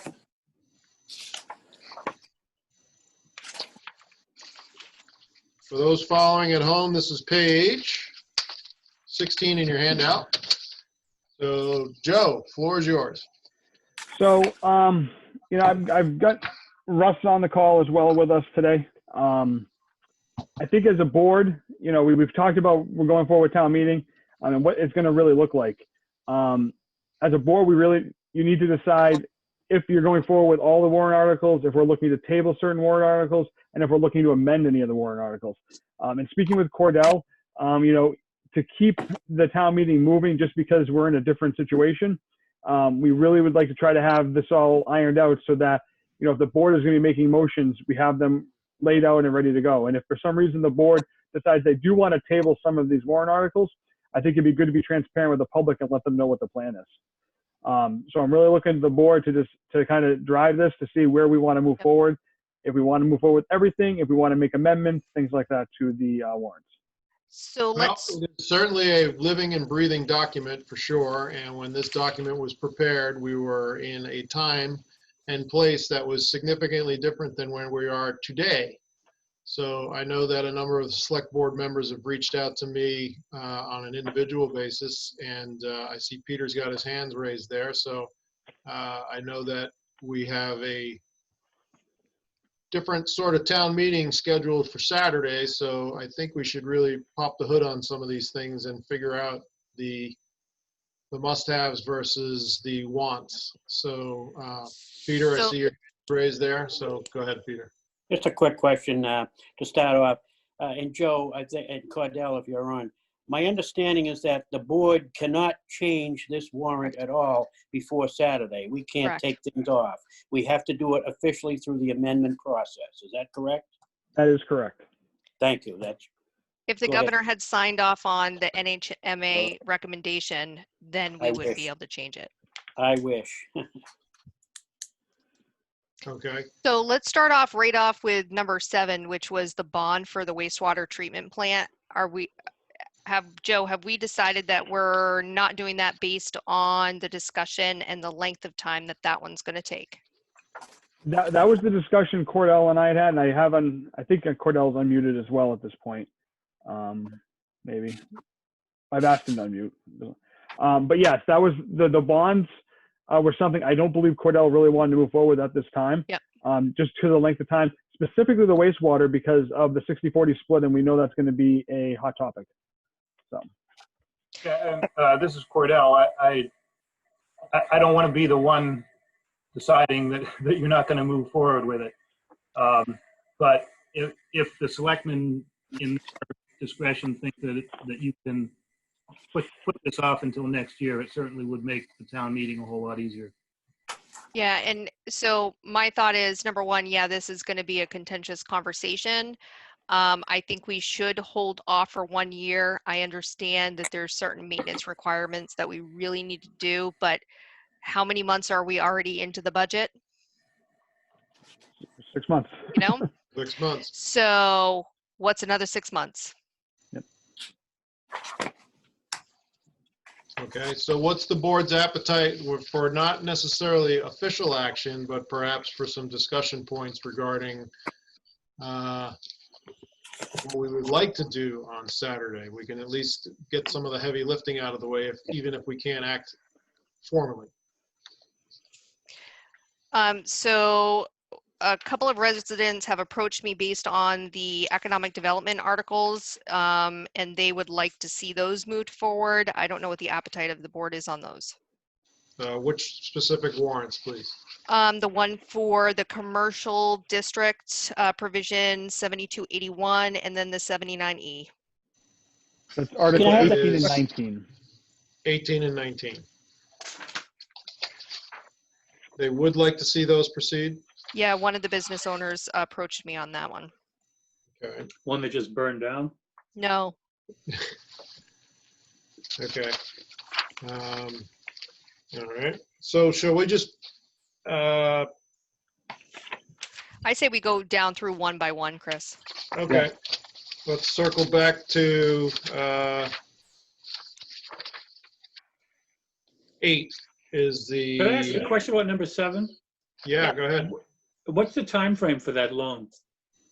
So we can apply next year, right, Russ? No, I mean the length of the loan, 20 years, 30 years? That one was partially going to be funded. We were hoping that we were going to get that fully funded by the state, and at that point, I wasn't sure whether they were doing 20 or 30-year terms. The balance of whatever the state would not fund, we would be doing in a private loan, and that would be at our pleasure. From a financing perspective, most banks don't like to go much longer than 15 years without some type of additional compensation, if you will. They don't like to go out that far. So going out to 20 or 30 years might be a little bit more expensive. Right, and in year 40, just as a heads up, you've got a very large bill coming for a full upgrade. My goodness, yep. Okay, so are we good by consensus that we want to hold on 7? Yes. One question though. Yes, sir. Yeah, Russ, can I ask Russ? Absolutely. Russ, just for the record here, it's my understanding that the first payment for any bond such as this would not be until 2021. Is that correct? That is correct. Based on how the state would pay out the money, that's correct. And if we had to do a private loan, that would be at the tail end of the project. So 2021 would be the earliest date. Okay, thank you. Very good. Leon. I guess I see us dealing with a mixture of agendas here. And I know from talking to people that one of the agendas is to get away from anything that's going to take a lot of discussion. And this warrant article is to deal with the first step of what over a period of time, like Tia mentioned, is going to be very expensive. We had Ken come in and talk to us about what would be done first. And I guess my question, and maybe this is something that Joe can pass off to Ken, is what are the things that are apt to break in the next year that we're going to have to fix? Are we going to have a special town meeting to raise enough money to fix a catastrophic breakdown? And I know you can't predict the breakdown, but he had a list of stuff that was, it seems to me that was like close to $1 million that was really important. And Russ, what do we have in the wastewater operating reserve that comes from the bills? What do we have left over in that? Hold on 1 second. I believe it's about 3.25, but I'll confirm that. Hold on. So we do have some piggy bank money, Leon. So it's not like we're completely. Yeah, I understand that.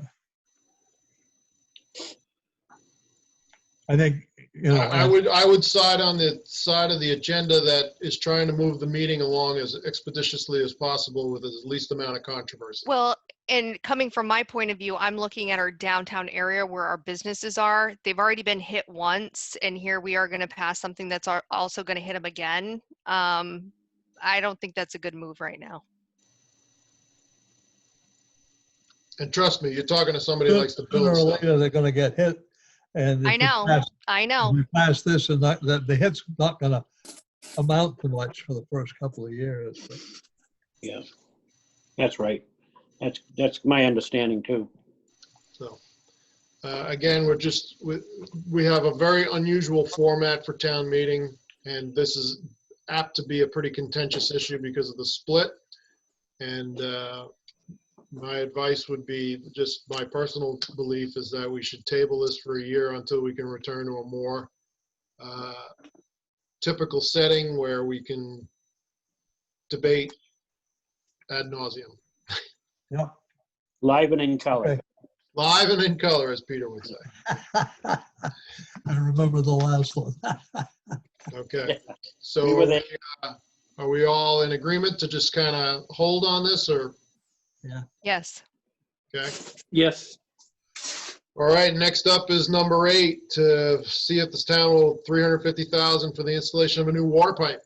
So that's going to be up to the water commissioners. They really need it to secure our water supply, because if they lose that other pipe, but you know, that's going to be up to Jerry and that commission. Okay. Has anybody heard, Joe, have you heard any channel information on it? So I have spoken to Jerry a couple times about this. And the water department, they've gone back and forth. He's told me at one point they weren't going to move forward with the bond this year, just because we're getting so late into the season for them to actually do the work. He came back and said they were thinking about it again. And last time I spoke to him, he said if the town wasn't going forward with the other bonds, they would probably table their bond as well. Okay. All right. Isn't there some concerns about the water pressure and the Yeah. the water? Yes. It's dangerous to a point. Yeah, so the feed that comes from Davison Road and usually comes under Route 202 and 9 down Hall Ave to feed that area is currently broken. And so all the water is going, you know, a different route, which we're lucky to have that that second connection. However, if we were to lose that connection, there would be an issue. The other thing is that connection's a smaller pipe, Right. so that you don't have, if there's a fire downtown, for example, you don't have the pressure. Okay. So we're uncertain on that one. Number 9 is the 75,000. It's no tax impact. Do you know if that is still proceeding? That was presented by the Conservation. Conservation Commission. Mark Mitch was assigned to that one. Yep. Joe. So if you want to reach out to him and ask him. Sure. Okay. People along the ponds would appreciate it.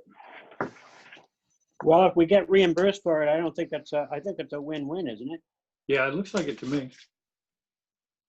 My reaction to that one is it's not that high a priority, but it doesn't have a tax impact, so people will probably move it quickly. Yep. Okay. Next up is operating budget. Yes. Keep it. Today you'd put that off for a year. We don't have a choice.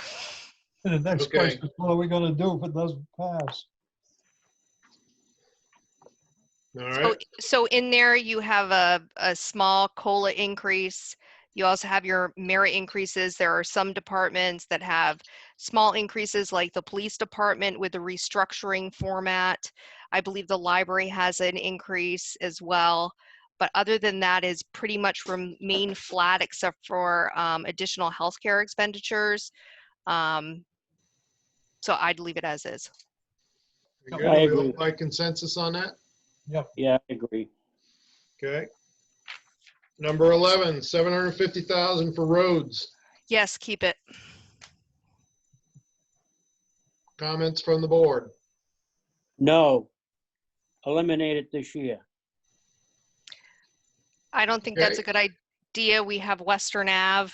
We've received quotes for that. It's going to be a large expenditure. We're also trying to finish downtown, and we have other roads that have deteriorated at such a level that we need that money to be sitting there in the reserves, or else we're going to be playing catch up for many more years because we kept pushing the ball down the court before or delaying it, and now we're in a do or die moment.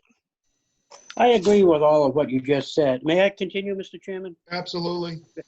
Tia, I agree with all of that. You know, I've told you before that way back when this first came up a year and a half ago, I wasn't for it then, but then I wasn't for the way it was going to be raised. But then I told you privately a couple of times that I really support it then, and I have no problem with it. But what I'm thinking of this year is not so much, I mean, we have I understand, and I may be off on this, but we may have as much as $500,000 or $600,000 in our road accounts that hasn't been spent yet. And realizing that, I don't think it's going to leave us hanging or high and dry.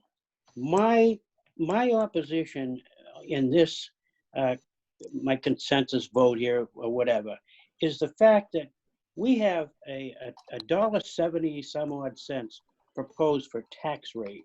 And so far tonight, we haven't really cut anything to bring that down. I'm truly, and this is a first for me, I'm truly aiming to bring this tax rate down to a flat tax rate. And there's going to be some serious elimination of warrant articles, and there's going to be some very important ones that I want to keep. But I think this one here is a big dent in trying to come back down, at least down under the dollar, and then keep going until we can, at the most, keep it under $50. But I would really like to see a zero, a flat increase, no increase at all. And I think that there's always compromise. I'm not saying. Well, Peter, if you look at this from, if you look at this from an economic standpoint, the price of asphalt right now is at a low because of the oil and gas prices. It is a really good time to be doing road projects at the moment and getting those projects done. The overall expense, when you continue to push this down, and it's been shown over and over again, increases. And we are lucky enough to have a competent and able highway superintendent who knows that when he bundles, he can save us money. Also, if you were present at our road management committee road presentation, you would have seen that some of the projects that have been laid out to complete the downtown area still does not cover Western Ave, the stretch that Chris Blombeck has been, adamant that we finish, that is going to cost a serious amount of money. We also have Patterson Hill and Depot Hill, that need to be done. We also have Foster Hill. We also have Old West Hopkinton Road. And you also have Old Hillsborough Road that's going to cost over $1 million. So I highly suggest that we start saving. I know it hurts, but we need to start doing it or else it's going to cost you more. Okay, I'm looking at $1.77 tax increase. Yeah. And everything you just said, Tia, I agree 100% with. However, 1 year holding back, putting money into an account, which we have $500,000 or $600,000, isn't going to kill it. Yeah, but you know what, Peter? It continues to be the highway department that seems to get slapped around on this, just like when we had the debate about the highway equipment, where they only get $25,000 in the capital reserve. If you look at the CIP recommendations, the highway department is scheduled for a couple pieces of large new equipment when we don't have enough in the capital reserves. But this board, once again, refused to put an adequate amount of money into it. We cannot keep bypassing the situation in front of us because the entire community loses. We're not bypassing it. We're not coming up with the total amount requested. It's not bypassing the actual issue. So I mean, I'm just thinking of a tax perspective. That's all. No, I got it. I understand. Leon is patiently waiting to jump into this. Tag, you're in, buddy. Just 2 or 3 points. Last year, we had a 3-2 vote against recommending that we spend a similar figure. And when we took it to the townspeople, they voted it in. And I think all of us are happy they did. This year, this figure isn't adding to the tax rate because it's within $50,000 of last year. So we're not talking about adding to any great increase in the tax rate by keeping this in there. We've got a situation where Peter's right, there's a bunch of money left. We're not sure how much until we get the final bills, and Russ can chime in on whether or not what we have for bills for the finishing up work that was just done on last year. But we're going to have to try to squeeze out of what we have remaining from the previous monies to do. Patterson Hill has become, if you've been driving it at all, it's up there. It's really important. This one, in terms of those people who want to reduce the time spent, I don't expect a lot of people to talk about this one, but I'd like to see us go for an up or down vote on it with the townspeople and see if they work and support the road improvements this year the same way they did last year. Thank you, Leon. Scotty Osgood. Yeah, I was thinking just cut it in half. Take a little bit away. Let because the we do people have the money. decide. We do have the money, and it won't get spent this year anyway. So just cut it back. That would be my 2 cents on it. That's but I like Leon's idea. We'll let the taxpayers have a shot at it. So I agree with everything that Tia said regarding it's a perfect time to build roads, and asphalt is less expensive right now. And the only problem with that is that whole mechanism is funded by property taxes, and the property taxes fall squarely on the backs of the homeowners in town here. And I know of a lot of people that have lost their jobs, and I know of a lot of people that are hurting financially. And while it may be a good time to build roads, it's also a very bad time to try and raise revenue because of some conditions out there that are quite difficult to navigate for sure. So I guess I would probably be more aligned with the 0 to Scott Osgood level of funding. Yeah, and that's the same three that voted the three to disapprove the 750 before. I really think you need to put this up to the voters. Let them decide. Well, the only problem with that is that we're going into a format that is less than ideal for quote unquote putting it up to the voters. It is going to be very difficult, and I think if it's going to be that difficult, to err on the side of being conservative so that no, if this is going to be that difficult, Chris, then we shouldn't be having town meetings, should we? Well, dictatorships are efficient, I will say that. Leon. Can I make a couple more comments? Leon. I'm hearing all the same arguments that I heard last year. And that's why I say leave it the way it is and put it up to the voters. Actually, what we're doing, this 750,000 doesn't pay for the rest of Western Avenue. The rest of Western Avenue gets done with this 750 and some of the money that Peter was talking about left over from last year. And the bidding process is just going on. The estimate that the worst estimate that we were working on last year for finishing Western Avenue was $1.5 million. And we think that we can get that down below $1 million.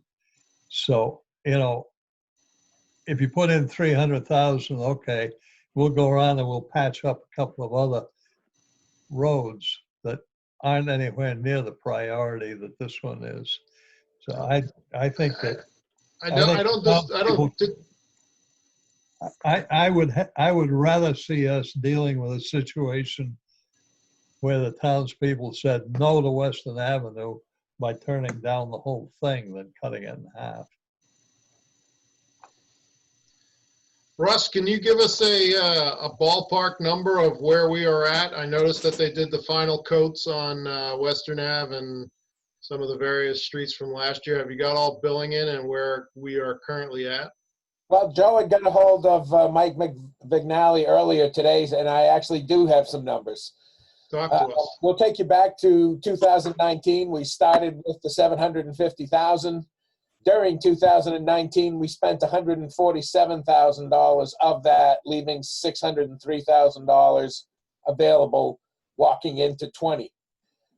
In 20, the Hall to Prospect, they just laid down an invoice of $30,841 with $42,737 left to finish on that project.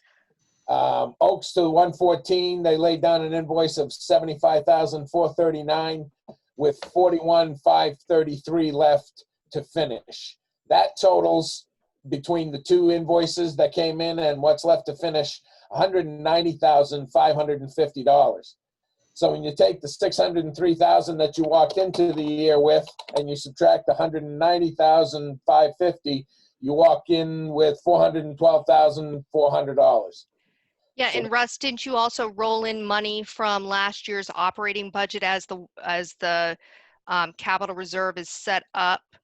That was left over within the highway department operating budget. There wasn't any left. There wasn't any left. That's why we had everything that we netted everything out. But the projects that were allocated under that 750,000 that were presented at town meeting, did you not use operating funds to pay for some of those invoices?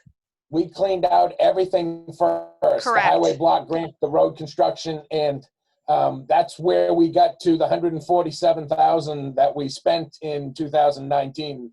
That's pretty much what needed to come out of the trust fund because we had no other road funds available.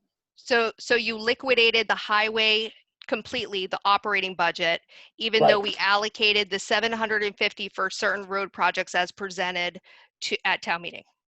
I don't understand. The 750,000 was put into a trust fund for use, and any of the projects that got spent, the idea was to utilize operating budgets because the trust fund was the easiest way to get money from year to year. And that was the intent, I thought, of having the trust fund. Correct, but it could have also been rolled over the way the trust fund is established of any additional funds that were left over in the operating budget could have been rolled over into that account for true Really? transparency to lower that capital reserve.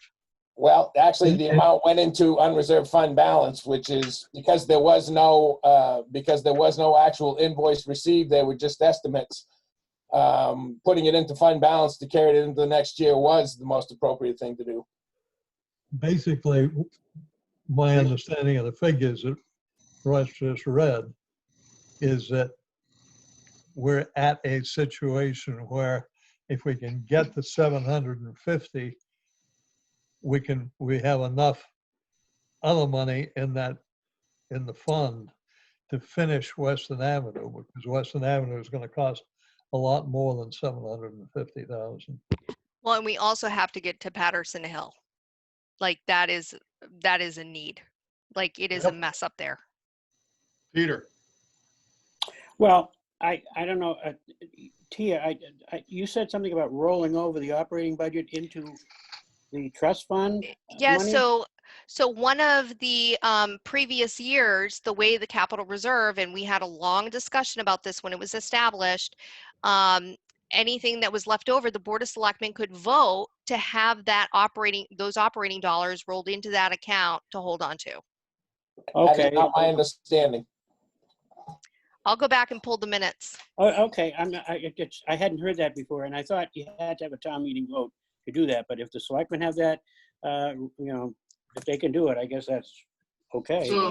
So Russ, the question I got for you, in the road piggy bank, after all, call it 95% of our obligations are paid, we're at about 400,000. 412,438, correct. And then also, go ahead. Well, I was going to say, and then that 412 was supplemented by the 250 that's in the road construction budget. Plus, there's 147,000 left of the highway block. So when I add the three available monies in that fund, without talking about the trust fund, you'd have $809,000. So 809,000 could be allocated to new road construction already going into this summer. Going into this budget without another 750, correct? Okay. That's a pretty good piggy bank to you. That's not enough conditions and what is coming up. If you look at the, let me go back to, I'm looking at the presentation right now. Hold on. Well, I don't want to get bogged down in the details here, but what's the board's pleasure on this one? Do we want to leave it the forward. way? You want to move it forward. Peter, you want to cut it to 0. So we have a 750, we have a 0. We have Leon, where are you at? Move it forward. Let the townspeople decide. At 750. Yep. And Scott, you're at 375. Yep. And I'm at the abyss. I would say I'm more towards Mr. Osgood. But remember, Chris, you've been wrong before. Okay, let's move on, huh? Won't be the first time, won't be the last time. Joe's got his hand up. Joe, I do, provide yeah, us a just- lifeline. Save the board from itself. Well, just so everyone's aware, we did put out RFPs for Goss Drive, Gould Street, Patterson Hill, Pearl Street, Union Street, and Water Street that we just opened up on Monday, and we were going to be presenting to the board at the next meeting. Those RFPs range between 240 on the low end, I believe it is, and upwards of 300,000 for those roads on the higher end. Just to give you an idea of where you're sitting on those roads alone. That's $250,000. Yep. So that doesn't take into Western Ave. That's those streets. And Western Ave, based on the previous bid that we received from Cody Hill to the town line, was approximately 900,000. Correct. Well, we're all over the place on this one, so I say that we just leave it as is and let the townspeople decide, or somebody make a motion right now to make a motion on Saturday. Yeah, let's just wait till Saturday and see what happens. Okay. Is everybody good with that? Yep. Scott? Yeah, I'm good. All right. Moving along to 12. Reserve fund of 39,000. Capital reevaluation. We So can there- pull that, right, Joe? Joe, there was some news on this regarding the reevaluation, and we were able to save some money. So it's going to be, I don't believe we need to appropriate the 39,000. We just need to allocate the funds being spent. Is that correct, Russ? That's right. We need $54,300 to execute the revaluation. Which is in the capital reserve fund. Right. So we can pull 12. Do away with 12 and vote on 13? Yes. Pull 12 and amend 13, right? Correct. Yep. Got it. Okay, that's good. All right, are we good by that? Yeah. Yep. 14, $70,000 for the ambulance capital reserve. This is one of those sacrosanct ones that we've always done, so I really am near and dear to keeping this one intact. Yeah, but there's another purpose for this, Chris. So There they are $70,000. CIP really looked at this hard. They are in desperate need of replacing one of their ambulances, and you can read through the CIP plan and take a look at the equipment inventory on what is going on with that ambulance. They really need a new one, so it's $70,000, which then would bring them up to the 275, which in Article 15, then we would expend to get that new rescue squad. Yeah, I think there's probably broad support to keep this one intact. So that's it's done. The other importance of Article 14 is that's our mechanism to get the money from Bradford as well as the donation for it. So if we don't move forward with 14, we're telling Bradford we don't want their money. Okay. So. Further comment, Peter, Leon, Scott? I'm with that. Good. Okay. 15, $275,000 for the ambulance. Yeah, so that's the expenditure for the purchase of what's currently in the capital reserve fund, plus the plus whatever is being added to come up with the 275 for them to purchase the piece of equipment. Perfect. So we're going to keep that one. 16, the parks equipment for the replacement of the mower. Yeah, so that's also desperately needed. They're down to one mower. You can actually go to the CIP report and look at the equipment based on the write-up. This was another thing that the CIP group also discussed when we were developing the plan. This is something desperately needed. Got it. So are we in agreement to keep that one? Right, and you don't even have to go to the CIP, just drive to the transfer station and take a look at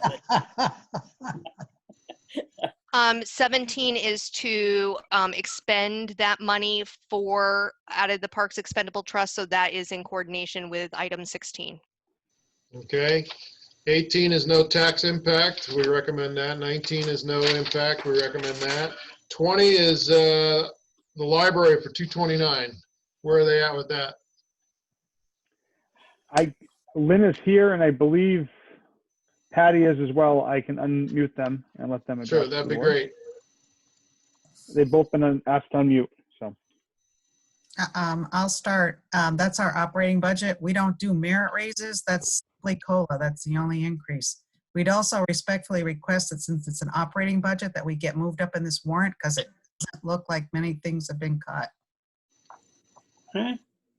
And it's an operational budget. This isn't for any extras. This is just to operate the library this year. Okay. All right. Why okay, doesn't so that one, go ahead. So I have a question on the way it's worded. Why is it not specifically saying for the operation of the library? I can answer that. Lynn Petro, that's the way it's always been written. It's been assumed that it's an operational budget. Look back at other town warrants. It's always been written that way. Okay. The way it's always been written. I think by consensus, we're good with keeping that the way it is, right? Yep. All right, maybe we could get an update on the library about 21. Can table it. Who said it was tabled? Patty. Patty, okay, thank you. 22. And 22? You can table that. That's Patty. Patty, thank you. All right, thank you, ladies. Anything else from the library? Okay. Moving along to 23 is, that's just an in and out, so we'll keep that one. Do we So have a that's, better so handle that's on not an that in and figure? out, that's to accept the money from the state if we get it. Do we Which have is, a better figure? we call it in and out. I call it an in and out. Yeah, I agree.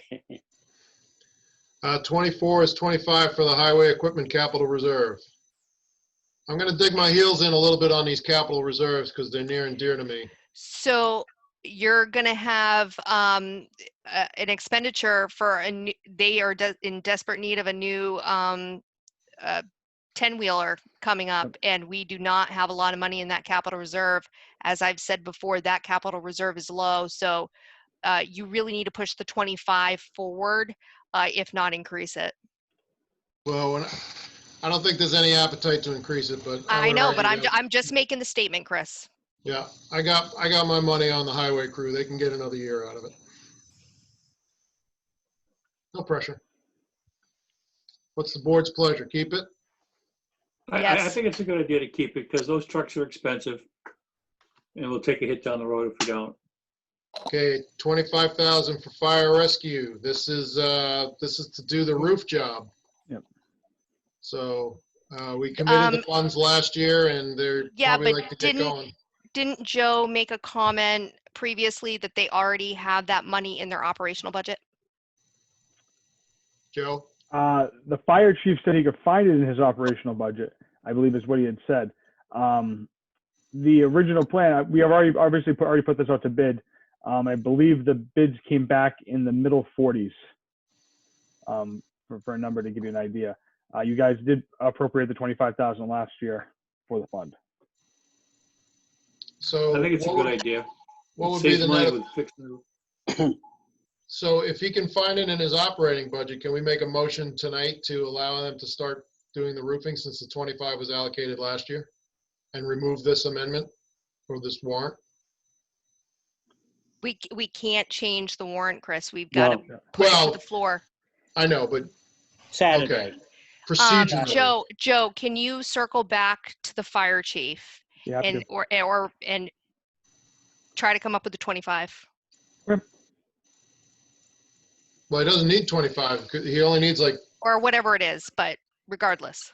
18 or something. Probably right around that, yeah. What you said? Didn't you tell me, Joe? It was 43 for the roof. It was in the middle 40s. I don't know the exact number, so off the top of my Okay. head, but it was middle 40s. All right, you can get back to us on that. Okay. Wastewater treatment, $1. Yeah, so this one, this capital reserve is for that expenditure that's coming 40 years out of the $40 million that we're anticipating for the full reconstruction. You can table it if you want, but we really need the account established if we're going to start planning long-term for the rebuild. It's $1. Let's get it done. I know, but still. I support that. Even I would support that one. Yeah. My problem is, what's the sense of setting it up if you're not going to put any money in it? We could just save time by not even discussing it. Yeah, it means the same. You're right, but I don't think it'll be too controversial. I think everybody knows that the wastewater treatment plant is going to need some funding. And I think most voters are probably going to vote with their checkbook this year. And if they see $1, they're not going to really be concerned. That's just my opinion. I'll do whatever the board wants, but. Yep, I agree. Okay. Scott, you're quiet. Yep, I'm good with it. I think it's a Okay. good idea to have it open. Yep. Peter? yeah, that's fine. Tia? Yep. Okay. 5,000 for the town-owned building products, the maintenance projects. Yep, so this is an expendable trust. I believe this one is for like painting. Town Hall hasn't been painted in a while. The Grange is going to be needing painting. We had spaced it out based on, ballpark estimates of what that might cost. Just, slowly add funds into those capital reserves to get those projects done. It's up to the board what you want to do, because things are, we had some complaints from the Historical District Commission, and they wanted to repaint some buildings. But it's up to you. $5,000. I think it's a good I idea didn't to think- have the money. It's not a lot. It's nowhere near what they need, but I think it's a good to start with and to keep it going. So I'd say we keep it. I have a yes from Scott. I have a yes from Leon. Peter, No. cut it? You didn't get a yes from me. You got a question of $5,000. Oh, I thought you said yes. My bad. Go ahead, Leon. Floor's yours.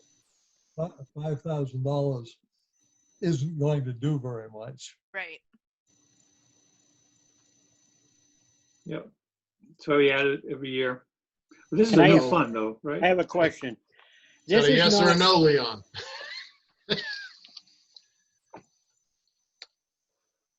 Hold on, I got Leon on the spotlight here. He's got to answer his question. Yes or no, keep it? I think if we're trying to reduce the complexity of the town meeting, we ought to can it. Yeah. Can I ask a question? Yep. Go ahead. Joe, you might be able to answer this. Now, I think, Tia, you mentioned something about the Historical District Commission. I didn't think this was for. No, their- no, so it's not, but they had a complaint, right? And we had, when you looked at the capital reserve and you looked at the timetable of when we had last painted, right? There were certain buildings that were already scheduled for annual painting maintenance. So this would be added into the capital reserve for that future expenditure of painting the Grange or painting the town hall. I can't remember which one comes Yeah. first. Okay, that's what I wanted to clarify, because I just wanted to make sure it wasn't for their request for lamp Correct. posts. all that No, kind of stuff. no, it's not for that. Okay, thanks. I'm for it then. So we have a couple against, we have a couple for. Where are we at? I'm in the middle. That doesn't help. We I don't know. Because it looked like we were gonna be, let's see, what is that, 5? So we actually cut that in half. When looking at the CIP, we had originally scheduled $10,000, so we're already a year behind from the 10,000 that would be needed for either property. So yes or no?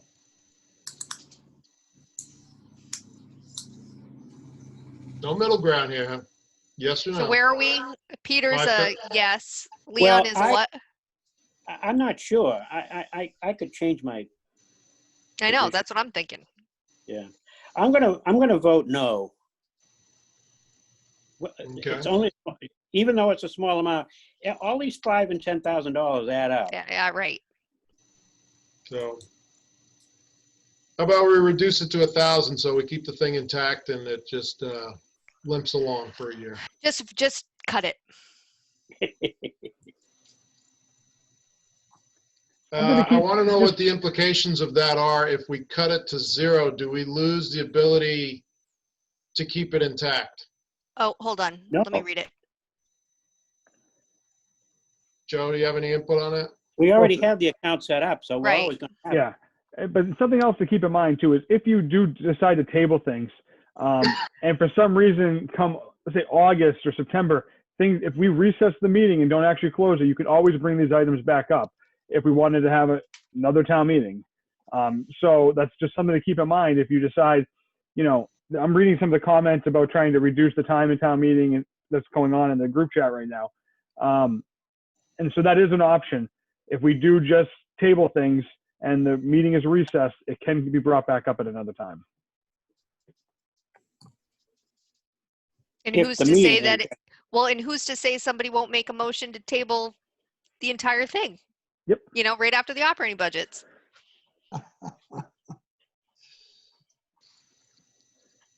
We'll have to stomp on the votes to prevent reconsideration before we can follow Yeah.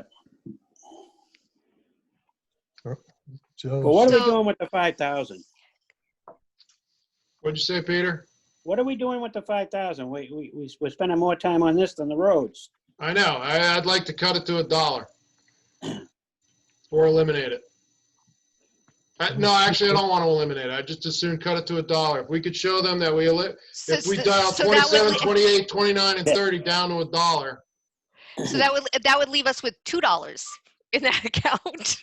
No, it's, but we're killing this dead horse. Just the tax implication on a $5,000 in this warrant right now is a penny. Is what Okay. we're looking at. Just to kind of put it into perspective. Yep. That's the problem with the municipal budget and a warrant is you look at the price of any individual thing, you go, oh, that's not bad. And then you add it all up and you're like, what the hell happened? Yeah, but there are other things, if we, depending on the timing, if we were a week ahead, we would have had our town meeting, there would have been no COVID and, we'd be in a totally different dynamic, but yeah. And some other organizations have already gotten their budget if we looked at back on that. Or All right, I'll be bold. I will make a motion to, an unofficial motion that I'll make on Saturday, Tia. A proposal. Make a motion to do to reduce the warrants on 27 through 32 to $1 each. Oh, no. So you've got transfer station capital reserve fund, that 25,000, right? So we have what do I call it? One of those trailers that's going to cost us over 100,000. That's going to be coming up for repair, and that's pretty expensive. We have a couple of those in line, just letting you know. And then we also have for the bridge repair. That's something that we started because of the Western Ave Bridge of Waltman only doing $1. And that really hurt us. If you look at the Patterson Hill Road Bridge, that's going to need some work. And bridges are expensive. So. I'll second Chris's motion for this year.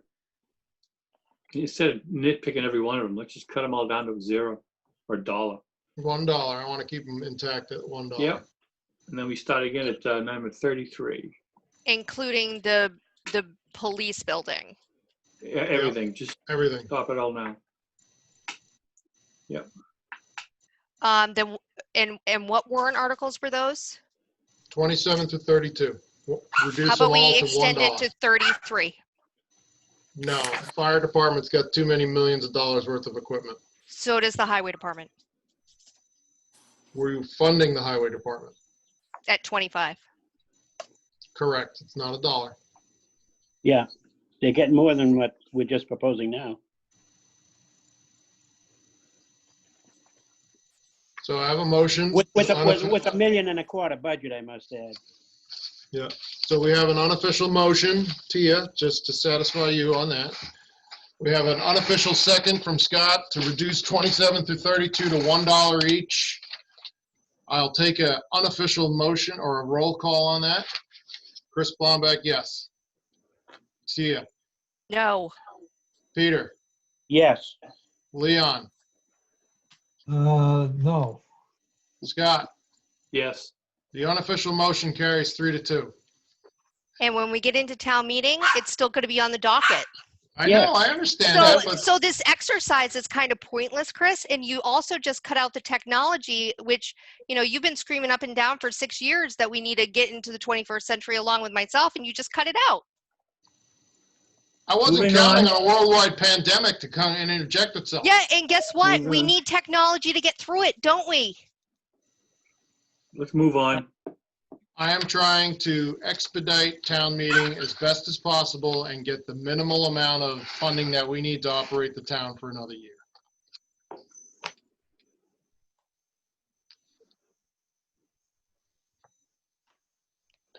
Did you just include Article 33? Just through 32. So 33 is the sum of 50,000 for the fire equipment capital reserve. I would argue to keep that intact. I'm going to say that we should probably reduce that. I know that we've reduced it already, but if you look at the capital reserve fund, they still have plenty of funds to get them through for their purchase of their vehicle up to 2034. I understand that, but they've also got $20 million of inventory that needs to be. Yeah, and if you look at the highway department, they also have a similar cost to their inventory. that also needs to be replaced. And if you look at their capital reserve on what they have funded, they have at the end of 2019, they had $3,882 left, and we're only giving them $25,000. When you look at the fire department capital reserve, let's see, where did it go? That was estimated at $333,000 at the end of 2019. The fire department has enough money to buy their next truck already in the capital reserve. Yeah, but The next one that's on the schedule, I mean. they're the department that has the most rolling inventory, and it is life safety. It's a volunteer squad. I want to make sure that that department is fully equipped, has all the tools they need to keep a volunteer squad, to keep everybody there. That, I mean, if we have to go to paid fire, that's going to be a budget buster. So. Yeah, but Chris, when you just said that they're the most rolling department, our highway crew is out pretty much 7 days a week, if you count of all the volunteer times that Leo puts in. And they're also rolling 24/7 to keep our roads clear, to make sure that we can all get to work. And our fire department can get through. I don't just dispute to let you know. I don't dispute the fire. I don't dispute that highway needs more funding too, but we kept them intact at 25,000. We've already cut the fire department from 100,000 to 50,000. I'd just as soon keep it at 50,000. It's not like I'm not willing to cut. We just cut 5 capital reserve budgets. Russ, what was the net effect of all that? That's what I'm figuring out now. Okay. I have to get up and I have to turn my automatic lights back on because we're so energy efficient up here at Pat's Peak. Come on. So I've got a total of 117,395 divided by 29 cents is what that just cut. Yeah. I really don't think it's a good idea to cut the fire capital reserve. It's right in the same token with the ambulance. It's life safety. It's a volunteer squad. Let's make sure that we give all those guys everything they need, the guys and gals there. I find that to be an insult when you have our highway crew, which is a full-time department, and we're not adequately equipping them. We just potentially left the $750,000 warrant on the line Yeah, item to be voted on. After it's been, you know, overlooked, and this board didn't support them for the last 30 years. All right. Where are we at for 50,000? Chris, yes. Tia? Let the voters decide. Peter? I'm not voting. Yes. Leon? Let the voters decide. Scott? Ditto. Okay, so it stays. 632 for the operation of the wastewater treatment plant. I assume that that's a yes? Yeah. 35, the sum of 515 for Cogswell Waterworks. It's not ours, it's the sewer, it's the water commissioners. Got it. 36, that's petition. 37 is by petition. Okay. Cordell, how'd we do? We get a C, maybe a C minus? You're muted. What do we have to do to make the voting process on this legal? So Cordell. It's not legal because we can't change it. No, Yeah, we're not. Make motions. At the meeting. So what you need to do is as several people have said, you can't change the warrant between now and the town meeting. Right. What you need to do on any of these articles that you've decided you want to change, you have a couple of options. On the wastewater bond, if my understanding is we're probably going to get rid of that. That motion to table at the very beginning. And a motion to table is non-debatable. So it would just be one of you moves to table, another one seconds, and we take a vote. And you can explain your motion to table briefly. The others, for example, the revaluation, Article 12. I would just, same thing, I would just move to table that. And Article 13, you're going to amend the dollar amount. So again, just a motion to amend it down, second it. That does need to be voted on, and that is subject to debate. We can do them in mass though, right? We can, like for instance, 27 through 32, we can make a motion to table and reduce, or I should say, we can make a motion to reduce those capital reserves and just list all of them so we don't have to do an individual vote on each one, correct? I'm a little less clear on that.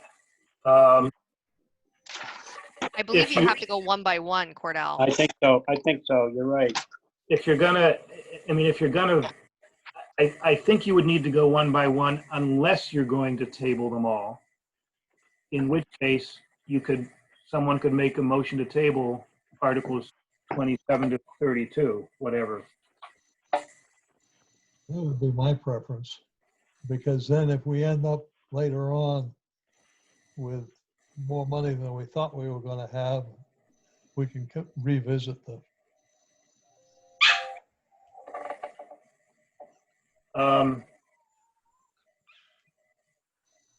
Yeah, I mean, yes, you could make a motion to table Articles 27 through 32.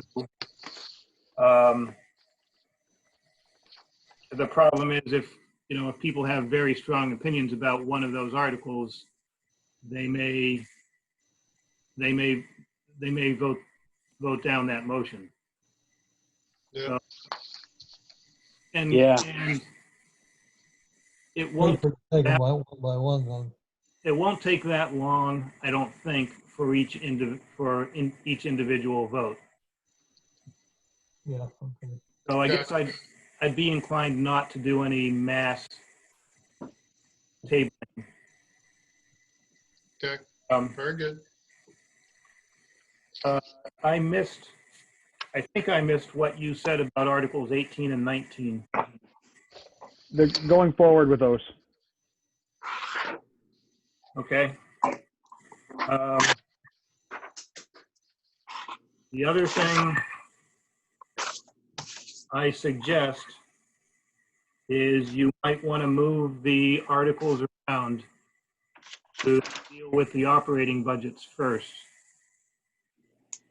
That's up to you. But so it would be, you have to deal with the bond votes first.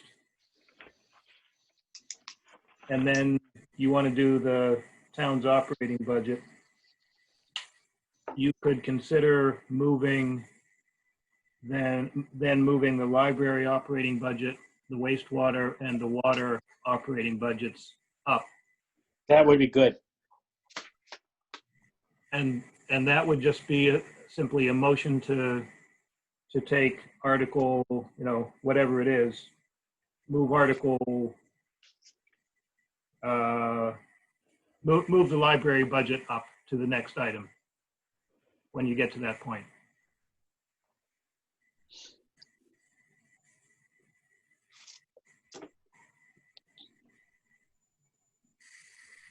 So the library and the water and sewer. That's my suggestion.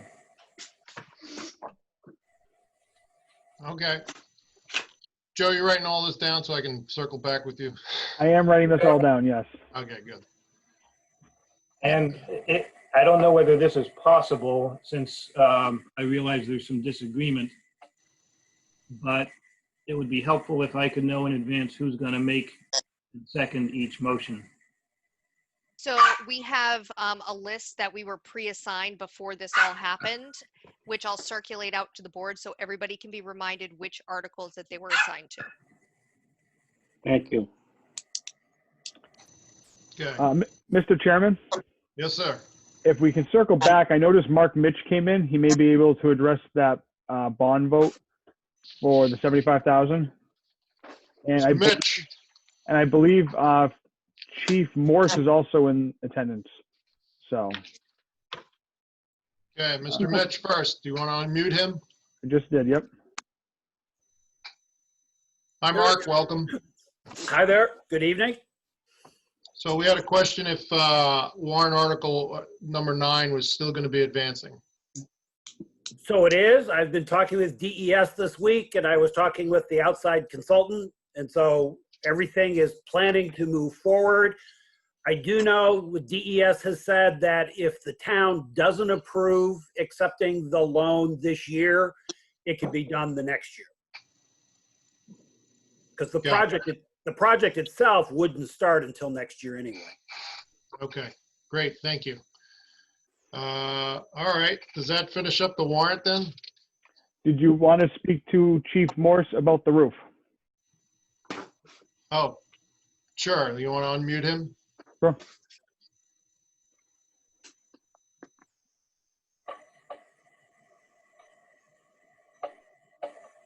So, Chief, one of the things that came up was that the bids came in a little bit lower and that we may not need to raise the additional $25,000 for the warrant for replacement of the roof. And it was suggested that the balance could maybe come out of the operating budget of the fire department. Is this something that you wish the board to act on tonight so that the roof can get started? Well, we have a little bit in the capital reserve for the building maintenance already. Yeah.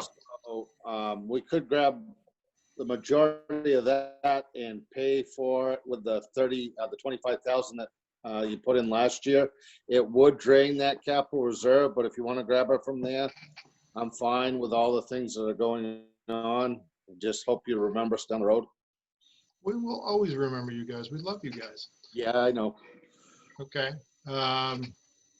So if the fire chief is comfortable with taking the balance of the funds out of his operating budget and he's got 25,000 appropriated from last year, and we can cut the 25,000 to be raised and appropriated this year, I would make a motion to allow the chief to do that and go ahead and. Chris, can I butt in for a second there? Yeah, go ahead. I was hoping to grab it out of the capital reserve we already have in the building maintenance. I think there's 17,000 left there. So we allocated 25. Is that correct, Ross? We put in 25,000 last year. I don't have my town report in front of me. Hold on. I believe there was 17,000 in there the year prior, and 25 you put in last year at the town meeting. If you grab those two, it would pay for it, but it would drain that capital reserve for the building maintenance. Right. Oh, I don't have my report in front of me. Don't we still need to get approval to expend that, or no? It's an ETF. The board has the permission or the authority.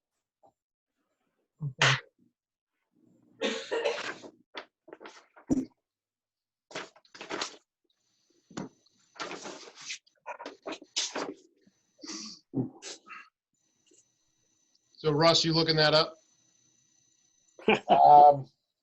Yes.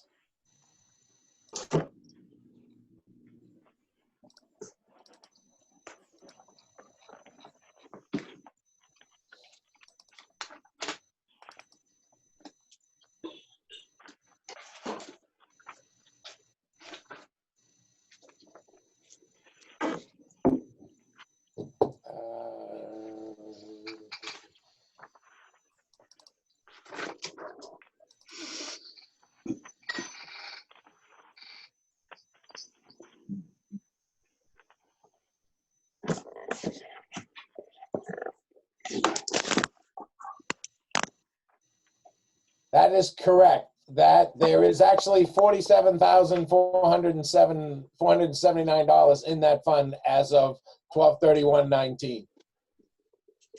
Okay, So that covers more than the estimate for the roof. That's correct. perfect. So what would we have to do here, Joe, to make this all legal? To make a motion to approve the chief to expend those dollars from those two funds so that the roofing project can begin? Correct, and then you'd be tabling motion 25, or warrant 25. I'd have to do Or that reducing, officially on, or reducing it to 0. yeah, Correct. but that part we'd have to do on Happen- Saturday. That is correct. Yep. Okay, I'll make a motion to allow the fire chief to access the two funds, the monies raised last year and the building trust fund to start the roofing project. Okay.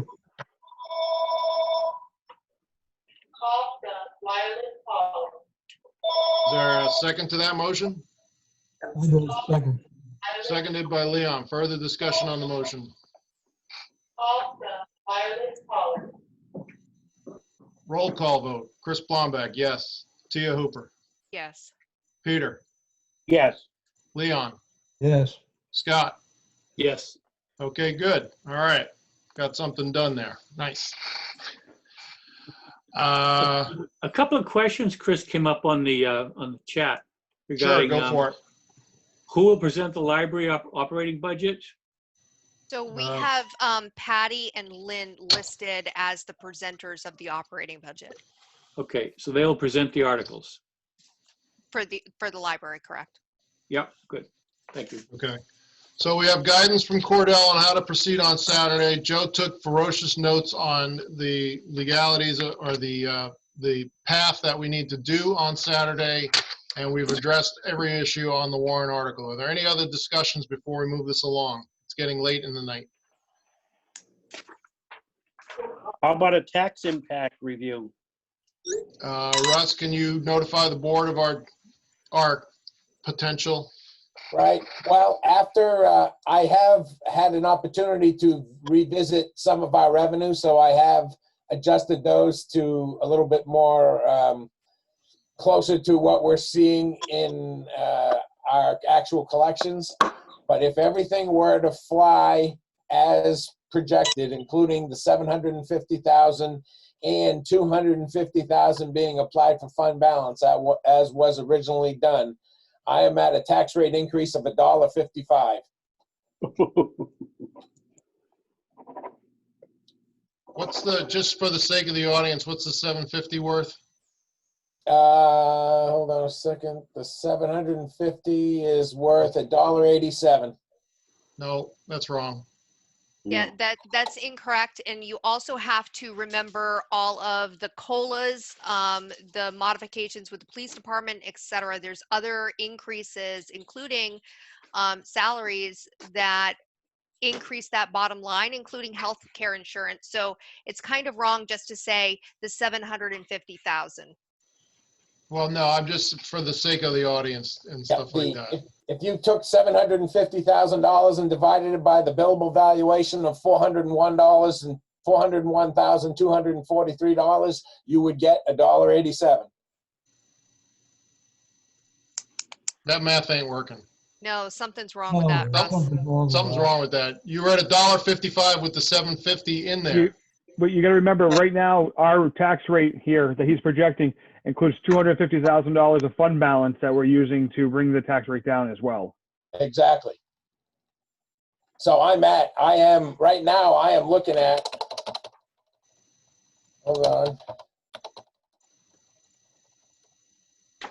The 250,000 in fund balance is basically bringing it down 62 cents is what that's worth when we Correct. use 250,000 for fund balance. Yep. So I'm at $1.55 at this point in time. Now, and if you take the how do you go up if you take the 750 out? How do you go from $1.55 to $1.86? Right. Your rate goes down. Your rate goes down. Chris, Mr. Chairman, what he's telling you is that one line is worth that 187. Because we're buying the tax rate's coming down with the unreserved fund balance, that's why it's less than that amount.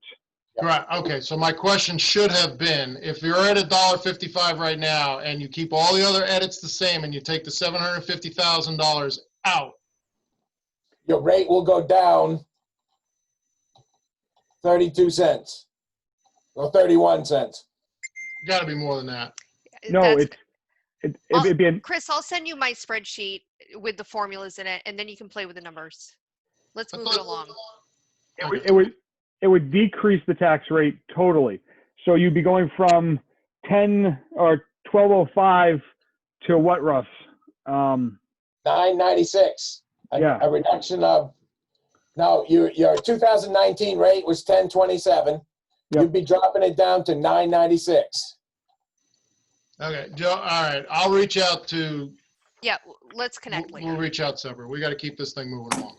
Okay. I don't think I'm asking the question the right way. Okay.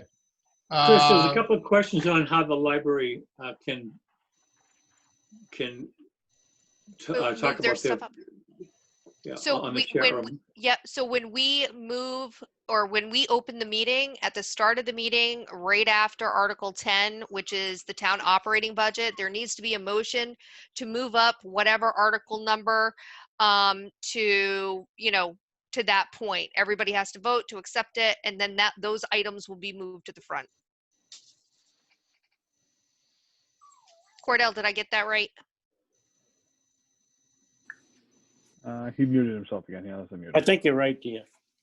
Chris, could you unmute Lynn and Patty so they understand the question? That's correct. And I'll say there are a couple of questions on the chat about how the procedures are going to work. And I'd like to discuss that, but maybe we can do that later because I know there are some people with other things on the agenda that they'd like to get to. So maybe during public comment, we could come back to the process, unless you really want to do it now. I just have one quick question in regard to the library, and I am so appreciative that you're willing to move the operating budget up. If we have already agreed here in this meeting that we would table the other two articles, I'd rather not present those because, to be quite frank, I'm very uncomfortable about being in this meeting in the first place. So if you could move them all, or just move the operating budget and somebody else that's going to be there tables the other two articles. That would work. Okay. We'll have Cordell map out a roadmap. Perfect, thank you. Cordell, I hate to put words in your mouth. Patty, I'm also willing to move that operating budget if you're not comfortable being there, and also willing to table those if you're not willing to stay. No, I'm just going to quarantine from Scott for the next 14 days after we're both. Okay. All right, are we good with all that? Okay, let's move the agenda along. I apologize, that took up a little bit more time than would have liked, but it's certainly very interesting. Item number 14, discussion of Azalea Park grant update under old business. And for those following on the home edition, Joe, what page are we on? 27, I believe. 27.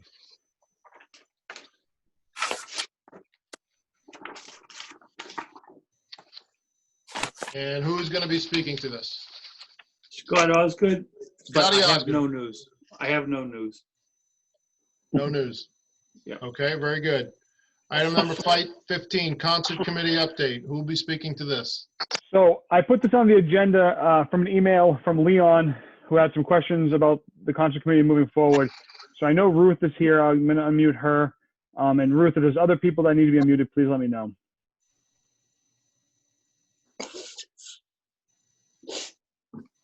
Ruth is there. Yeah, she's unmuted. Yep. Well, the whole committee was here earlier, but they gave up. Millie is here, and I think Ray Grandy is still here. Okay. Leon, you want to take point on this?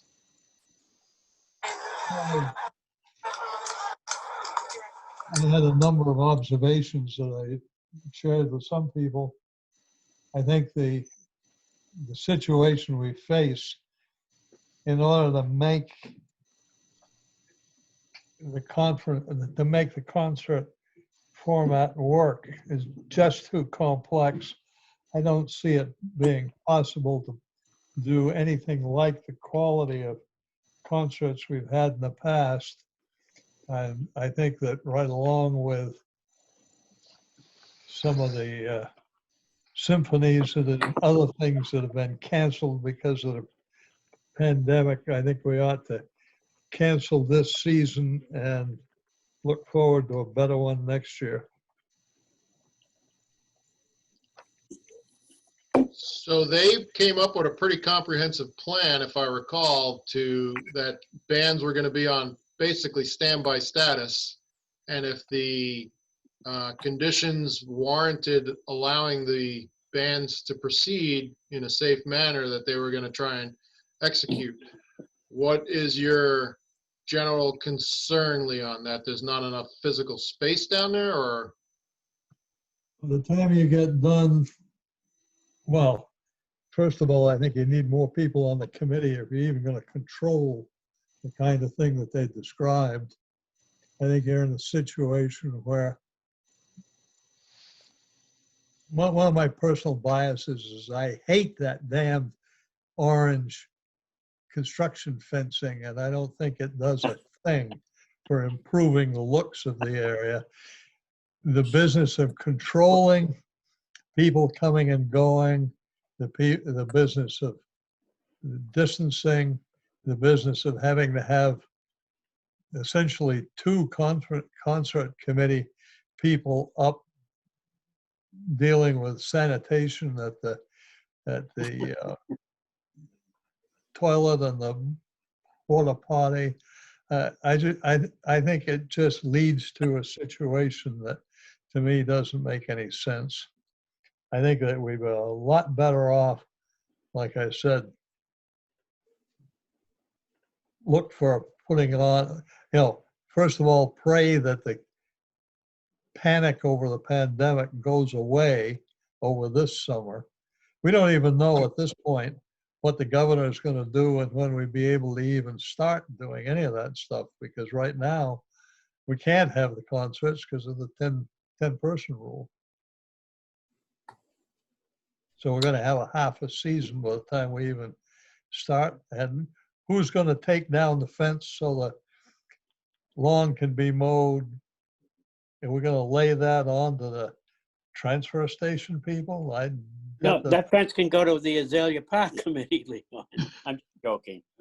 Yeah, but it's going to be on the park land, and in order to not have it look like a weed patch, you're going to have to take it down and mow the lawn.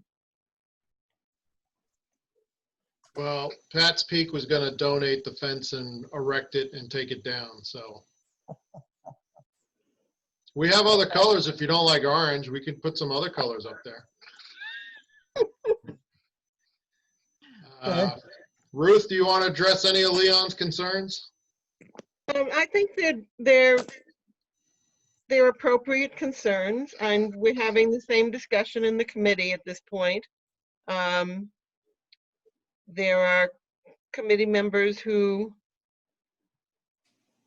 have lots of underlying health risk factors themselves, and they aren't necessarily wanting to be at risk. We had come up with the modified plan. We had decided not really to do policing, but to check people in and out of the secured fencing area, and to mark off socially distanced spaces in the park as part of the plan. And Joe gave me the circumference of the park today, and it would be, we could hold, I think we could have as many as 400 people there without any real problem in terms of keeping them distant. But the issue, there are issues. We ask people to wear masks, and we would provide some masks for people who forget them, but how do you make them wear the masks? I can go up to Henniker Farm and Country and with my mask on, and there are people wandering around without masks on. You can't make people wear masks. I really would like to see this series happen this summer because I think we need it. But I'm I will listen to any reasonable, I'll go with what the selectmen decide, and so will the committee. I'm in favor of trying to hold the concerts. That's my personal opinion. I'm leaning towards the direction where Leon is, especially since the number of individuals who show up for the concerts. And it's great that you're trying to cordon off an area where people, a certain amount of people will be. But as we always know, there's going to be the people who surround the outside of that fence or try to find a seat. And just with the statement, looking at it of, oh, we could have 400 people there, there's enough room there. That's not a good idea. No, but I mean, there's personal responsibility, and if people want to attend the concert, that's going to be on them. Yeah, but we shouldn't be inviting that. We just had a conversation about the school coming back, New England College coming back, and now this, to me, is opening up a liability situation. Well, I don't think there's any liability associated with it, as long as it has the governor's ability to perform the event. If people choose to go, they choose to go. If they choose not to go, that's their personal choice that they don't want to go. And part of our discussion at the committee has been, we are holding off to see what the select board said, and we're holding off to see what the governor recommends. And as I understand it, he's supposed to make some kind of a ruling soon. And if it is within the next 10 days, then we can go with a July concert. But if it's later than that, that doesn't give us time to advertise, to prep the audience, because we have to let them know the concerts, if they go, are going to be very different. And we're going to need to repeat that for several weeks in media so that people know that when they come, they are expected to be personally responsible. It feels ridiculous having to lecture adults, but nevertheless, that's where I think the liability falls. If we just willy-nilly said, oh, come and gather, not a problem. But because we're putting a lot of strict guidelines that says, if you want to be here, this is the way it's going to be. And we have also reserved the right with our performers that if people don't do what we ask them to do, we cancel the series, and they are fine with that. Yep. Excuse me, Carol Durman from the committee is also on the call, so if you could unmute her. Sure and thing. Ray Grand. I presented my points at the committee meeting tonight, and it's not, reason I don't like the concerts is because you can go there and there's no tension, no anxiety. You can interact with other people. You can interact with the band. You can picnic. You can bring your own food or go to a restaurant and get something if they're open. Fundraising, we do some fundraising with the nonprofit serving of food.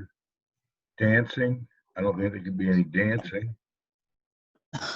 And watching children do what they do is another thing of the police.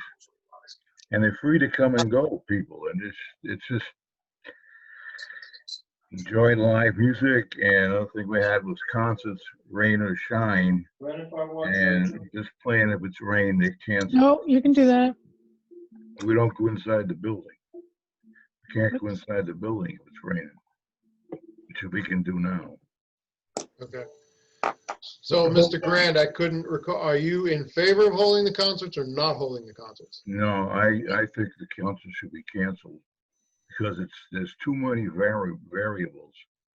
You don't know what's like one gonna say, what's that gonna say, what's gonna happen. You don't know what's gonna happen. I mean, how you can plan for something and you don't know what's gonna happen. Okay, and to be clear, you are on the concert committee? Yes. Okay, thank you.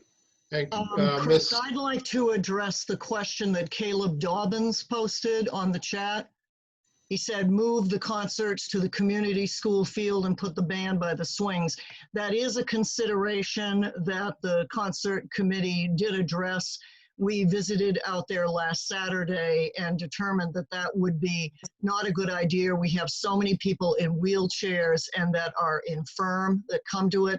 There's no way they could get from the parking lot to the field. It's too steep a slope. Great, thank you. Ms. Derman, did you have some comments? Can somebody unmute her?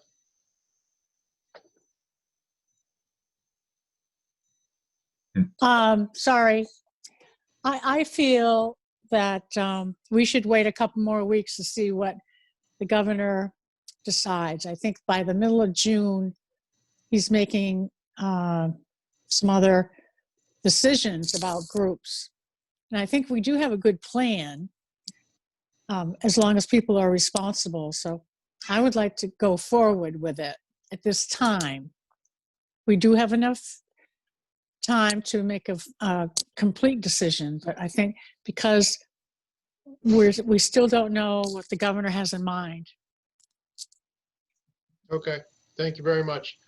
All right, so is there anybody else, Ruth, from the concert committee that wants to weigh in? Millie has spoken, Carol has spoken, Ray has spoken. And we all have concerns. We all are trying to see if we can make this work. Actually, I don't anticipate that we would have 400 people at a concert.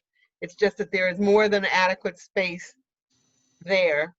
There's only one concert, the last one of the year, August 25th, Nick's Other Band, that would attract that large a crowd. Yeah. Most of the others attract between 250 and 300 people. Okay. But again, we were going to base our decision on the governor's executive order 16, and currently, he's saying no gatherings of more than 10 people. So if he doesn't change that, we're not going forward, period. But if he does change that this week, we would plan to have a concert on July 7th. Okay. All right, thank But you very much. we're waiting for your decision. You're the select board. All right, so what's the board's pleasure? Go with the flow. Go with the flow. Yeah. Peter? Yes, go with the flow. Tia? I agree with Leon that, the amount of people, regardless of what the governor does, I don't think he's going to be opening it up to 100 or 250 people. Well, and that's going to be really difficult to police. Yep, no, I mean, and I understand, but that's a condition that we can just keep moving forward as the summer progresses.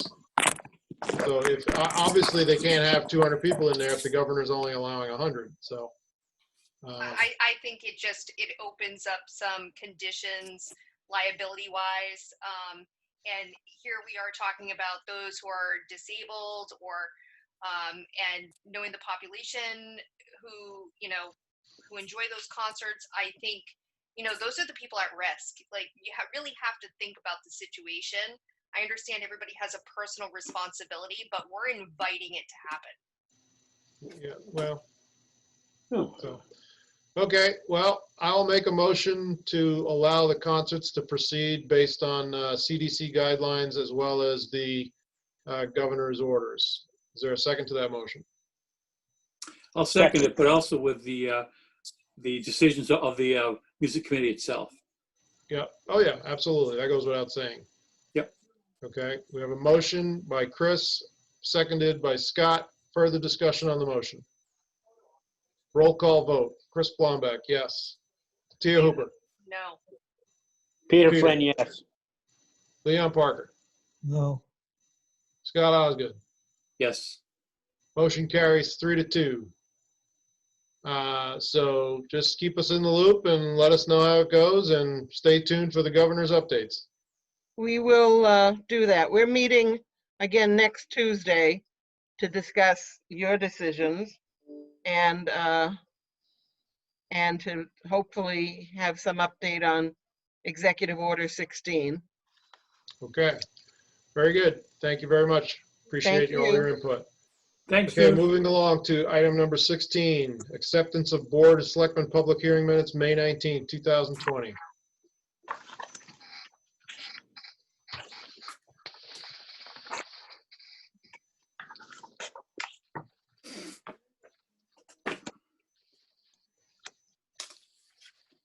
Didn't get them in time to do my usual nitpicking on. You want to table these to the next meeting? Yeah, I would make the recommendation to table it until the next meeting. Table both sets of minutes. Then. Yep. Yep. All those in favor? Yep. Aye. Got it. All right. Good by consensus. Item 18, Town Administrator Report. Joe. I'll go quick for you. Just wanted to update everybody. John Stark's high school graduation is going to be held on June 13th. They are going to be doing a parade through town with the Henniker Police and the Ware Police. They're going to be coming north on 114. They're going to go around Circle Street and then south on 114 back into Ware. So I just wanted to make everybody aware that that's going to be taking place. I don't have a time yet from Chief French. As soon as I have a little more details, I'll let you guys know. We did submit the Gopher Grant information for the for the agreement for the grant, and we submitted our first reimbursement. So June 1st, the first reimbursement was due for March and April. The total funds we're seeking reimbursement for is $26,284.96. There was 9 items that we identified, so I just listed those out for you. Downtown brickwork. We've been approached by the Henniker Chamber. They're looking to redo the bricks along the sidewalk. They're willing, the chamber and the businesses are the ones who are looking to fit the bill for it. I've spoken to the superintendent of the highway who does support this project as well. I spoke to town council to figure out the easiest and most efficient way as well to go forward with this. And speaking to town council, they feel that doing an MOU with the chamber, with the expectations and the specifications for the work, because after the project is complete, you'll have to accept the project as a gift per RSA 3195E. So I'm looking to get the board's idea and consensus on that, if that's something we were looking to move forward with that MOU once we have it. I'll make a motion on that to allow the MOU to serve as the vehicle to get the bricks redone. Second. Seconded by Leon. Further discussion? Roll call vote. Chris, yes. Tia Hooper, yes. Peter Flynn, yes. Leon Parker, yes. Scott Osgood, yes. Okay, good. Thank you, Joe. That was great. Just one update. Henniker Beautification Alliance has done a great job in the downtown. If you haven't been around, the Woodman Park looks great, and they've done some great job with the whiskey barrels. So I just want to thank them for all the work. They're going to be continuing. They're going to be taking care of all the watering and things for this. So it's a great little project they've got going on, and we appreciate it from the town's standpoint. So I just wanted to say thank you. Sidewalk dining. I didn't recommend this for a third reading yet. I've been going back and forth with Abby from Abby's Cafe, since she's primarily the one who's going to be benefiting from this. I went over and I did look at the space with her. She can maybe get one table on the sidewalk if we were really lucky. So the sidewalk dining probably wouldn't fit for her establishment. I did reach out to the state of New Hampshire as far as putting Jersey barriers up, let's say, in the parking spaces out in front of her establishment on 114. The state is amendable to doing something like that. So Abby's going to have to decide what she wants to do as far as a plan and if she wants to move forward with it. So it's really just waiting on her at this point. So I just wanted to give the board an update on that. Obviously, we have town meeting on June 6th. The next select board meeting is June 16th, and July 3rd, town hall is closed in observance of Independence Day. That's what I have. Thank you very much, Joe. Nice and efficient. Selectmen reports. Tia. I have nothing. Peter. Nothing. Leon. Nope. Scott. Nothing to report. And I have nothing as well. All right, everybody. It's been a long meeting. I appreciate everybody. It's time for public comment number 2. If there's any issues that you want to talk to the board about that have not been addressed during the evening here, please queue up, make your notice, do jumping jacks or whatever to get our attention. Mike French has a comment. Mike French, would you please unmute him, Joe? And please keep your comments brief. The meeting's gone on long, so we don't want to really drag it out anymore. Mr. French. He's muted. You're muted. Could unmute himself. He has to unmute himself.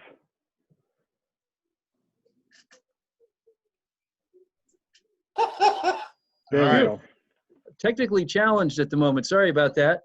I just got a question. What's the scoop for us assistant moderators? Do we just show up and get sworn in, or what's the deal? I'm gonna. I think Cordell's got his hand up as well.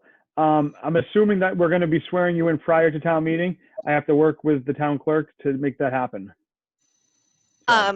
So a follow-up to that question, I know on the tentative, doors in, doors out, the Board of Selectmen are supposed to be meeting in the library. Is somebody going to check us in there so we can actually vote, or are we going to have to go around the building at 12:30 when we're scheduled to start at 1 to check in at our supposed locations when a lot of us are scheduled to be behind the building?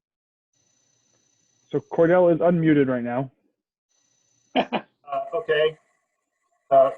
First, in response to Mike's question, actually, I can swear you in as moderator.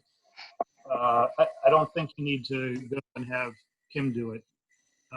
But I would like to have people be there, the assistant moderators be there early, because you're going to need to understand the process, including getting a lesson on the technology. I think, and I hate to say this, but I think we're probably looking at about 11:30 to arrive. Yep. It's an hour and a half before the meeting starts. So I hope that's okay.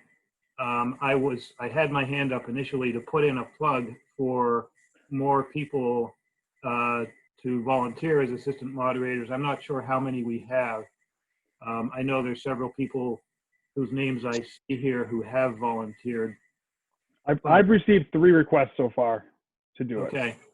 I was told that some of the ballot clerks could also assist after they have checked people in. And I have a couple of people who are interested.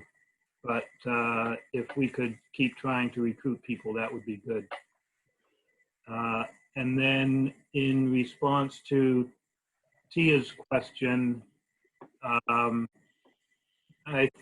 we can get you all checked in. We'll make that work.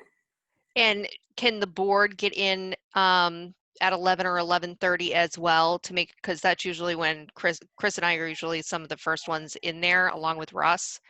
Is that when we're going to be going in to set up, or can we get in there at 11? I'll leave that up to Joe and the people at the school. I assume so, but I don't know. Yeah, I'm assuming right now, and speaking to the school, we're going to be able to get in there as early as we want to make sure we can set up and do everything. We're going to do another run through that morning of all the technology as well, make sure everything's up and running. So I don't see any reason. And for the board, if there's any specific things as far as PowerPoints or something you needed shown, if you can get it to us, they'll preload it all for us as well. No, I don't believe there's any way to show PowerPoints in the classrooms, is there?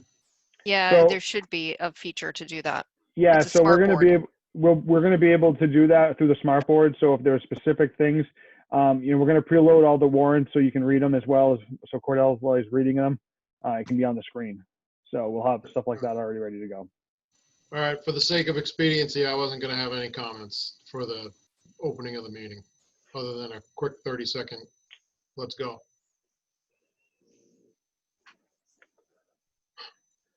Okay, is there anybody else? Hold on, Joan. Well, hang on, before we go to Joan, Cordell, did you have a chance to ask your question? You had your hand raised before Mike asked your question.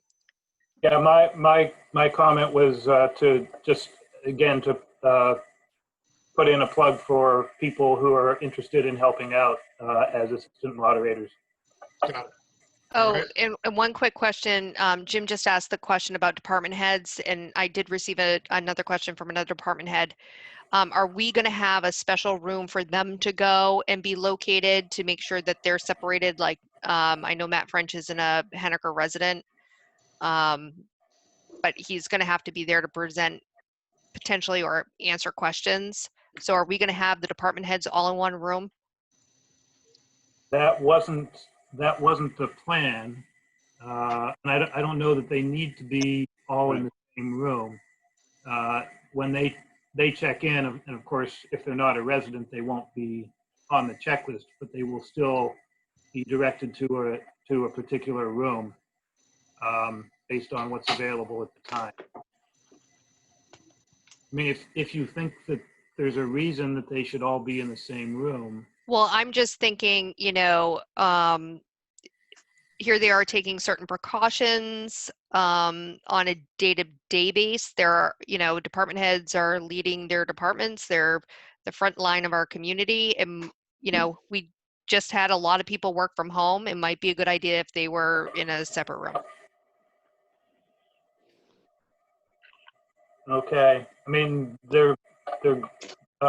whatever room they're in, people are going to be presumably taking the same precautions that they would be taking. But let me talk about that with Joe and see whether there's something we can do about that. We can try to accommodate something. Very good.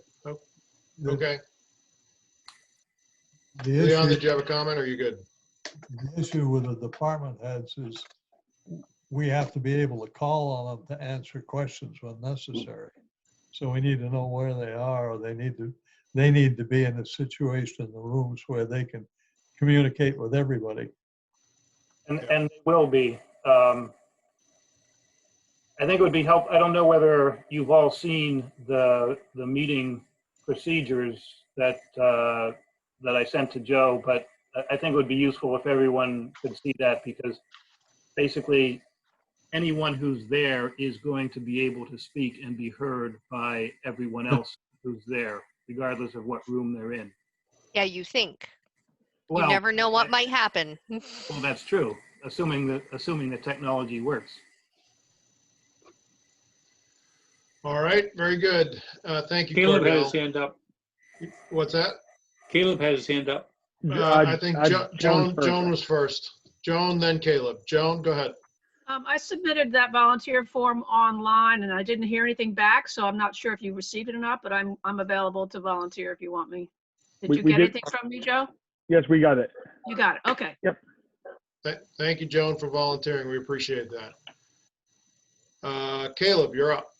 You're muted.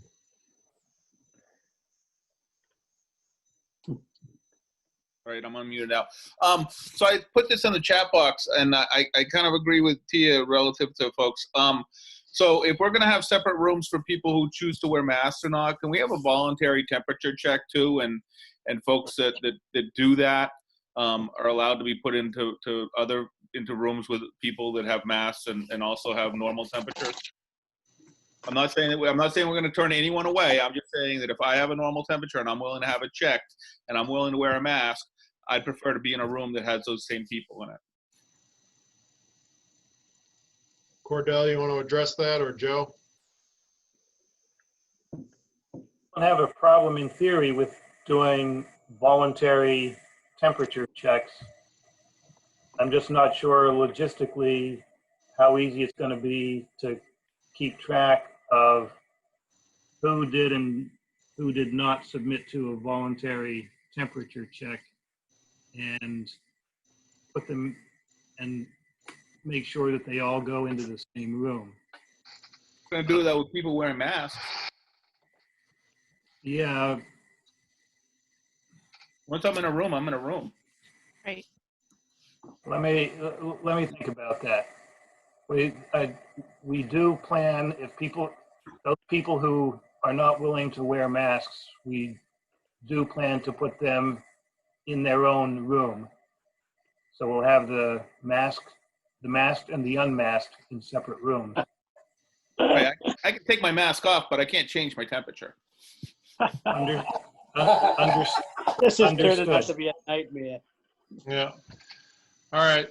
Thank you. Are there any other public comments out there? Joe, are you seeing anything on the chat board? I am not. Okay. At this point in the evening, then, I think we will shut down the public comment and make a motion to adjourn. Make a motion to adjourn. Seconded by Chris. Roll call. Chris, yes. Tia Hooper, yes. Peter Flynn, yes. Leon Parker, yes. That was good, yes. All right. Great. Thank you, everybody, for attending tonight. We know it was a little long in the wind, and we apologize for that, but these are interesting times. Thank you very much. Have a Thanks, good night. Cordell. Good job. Bye.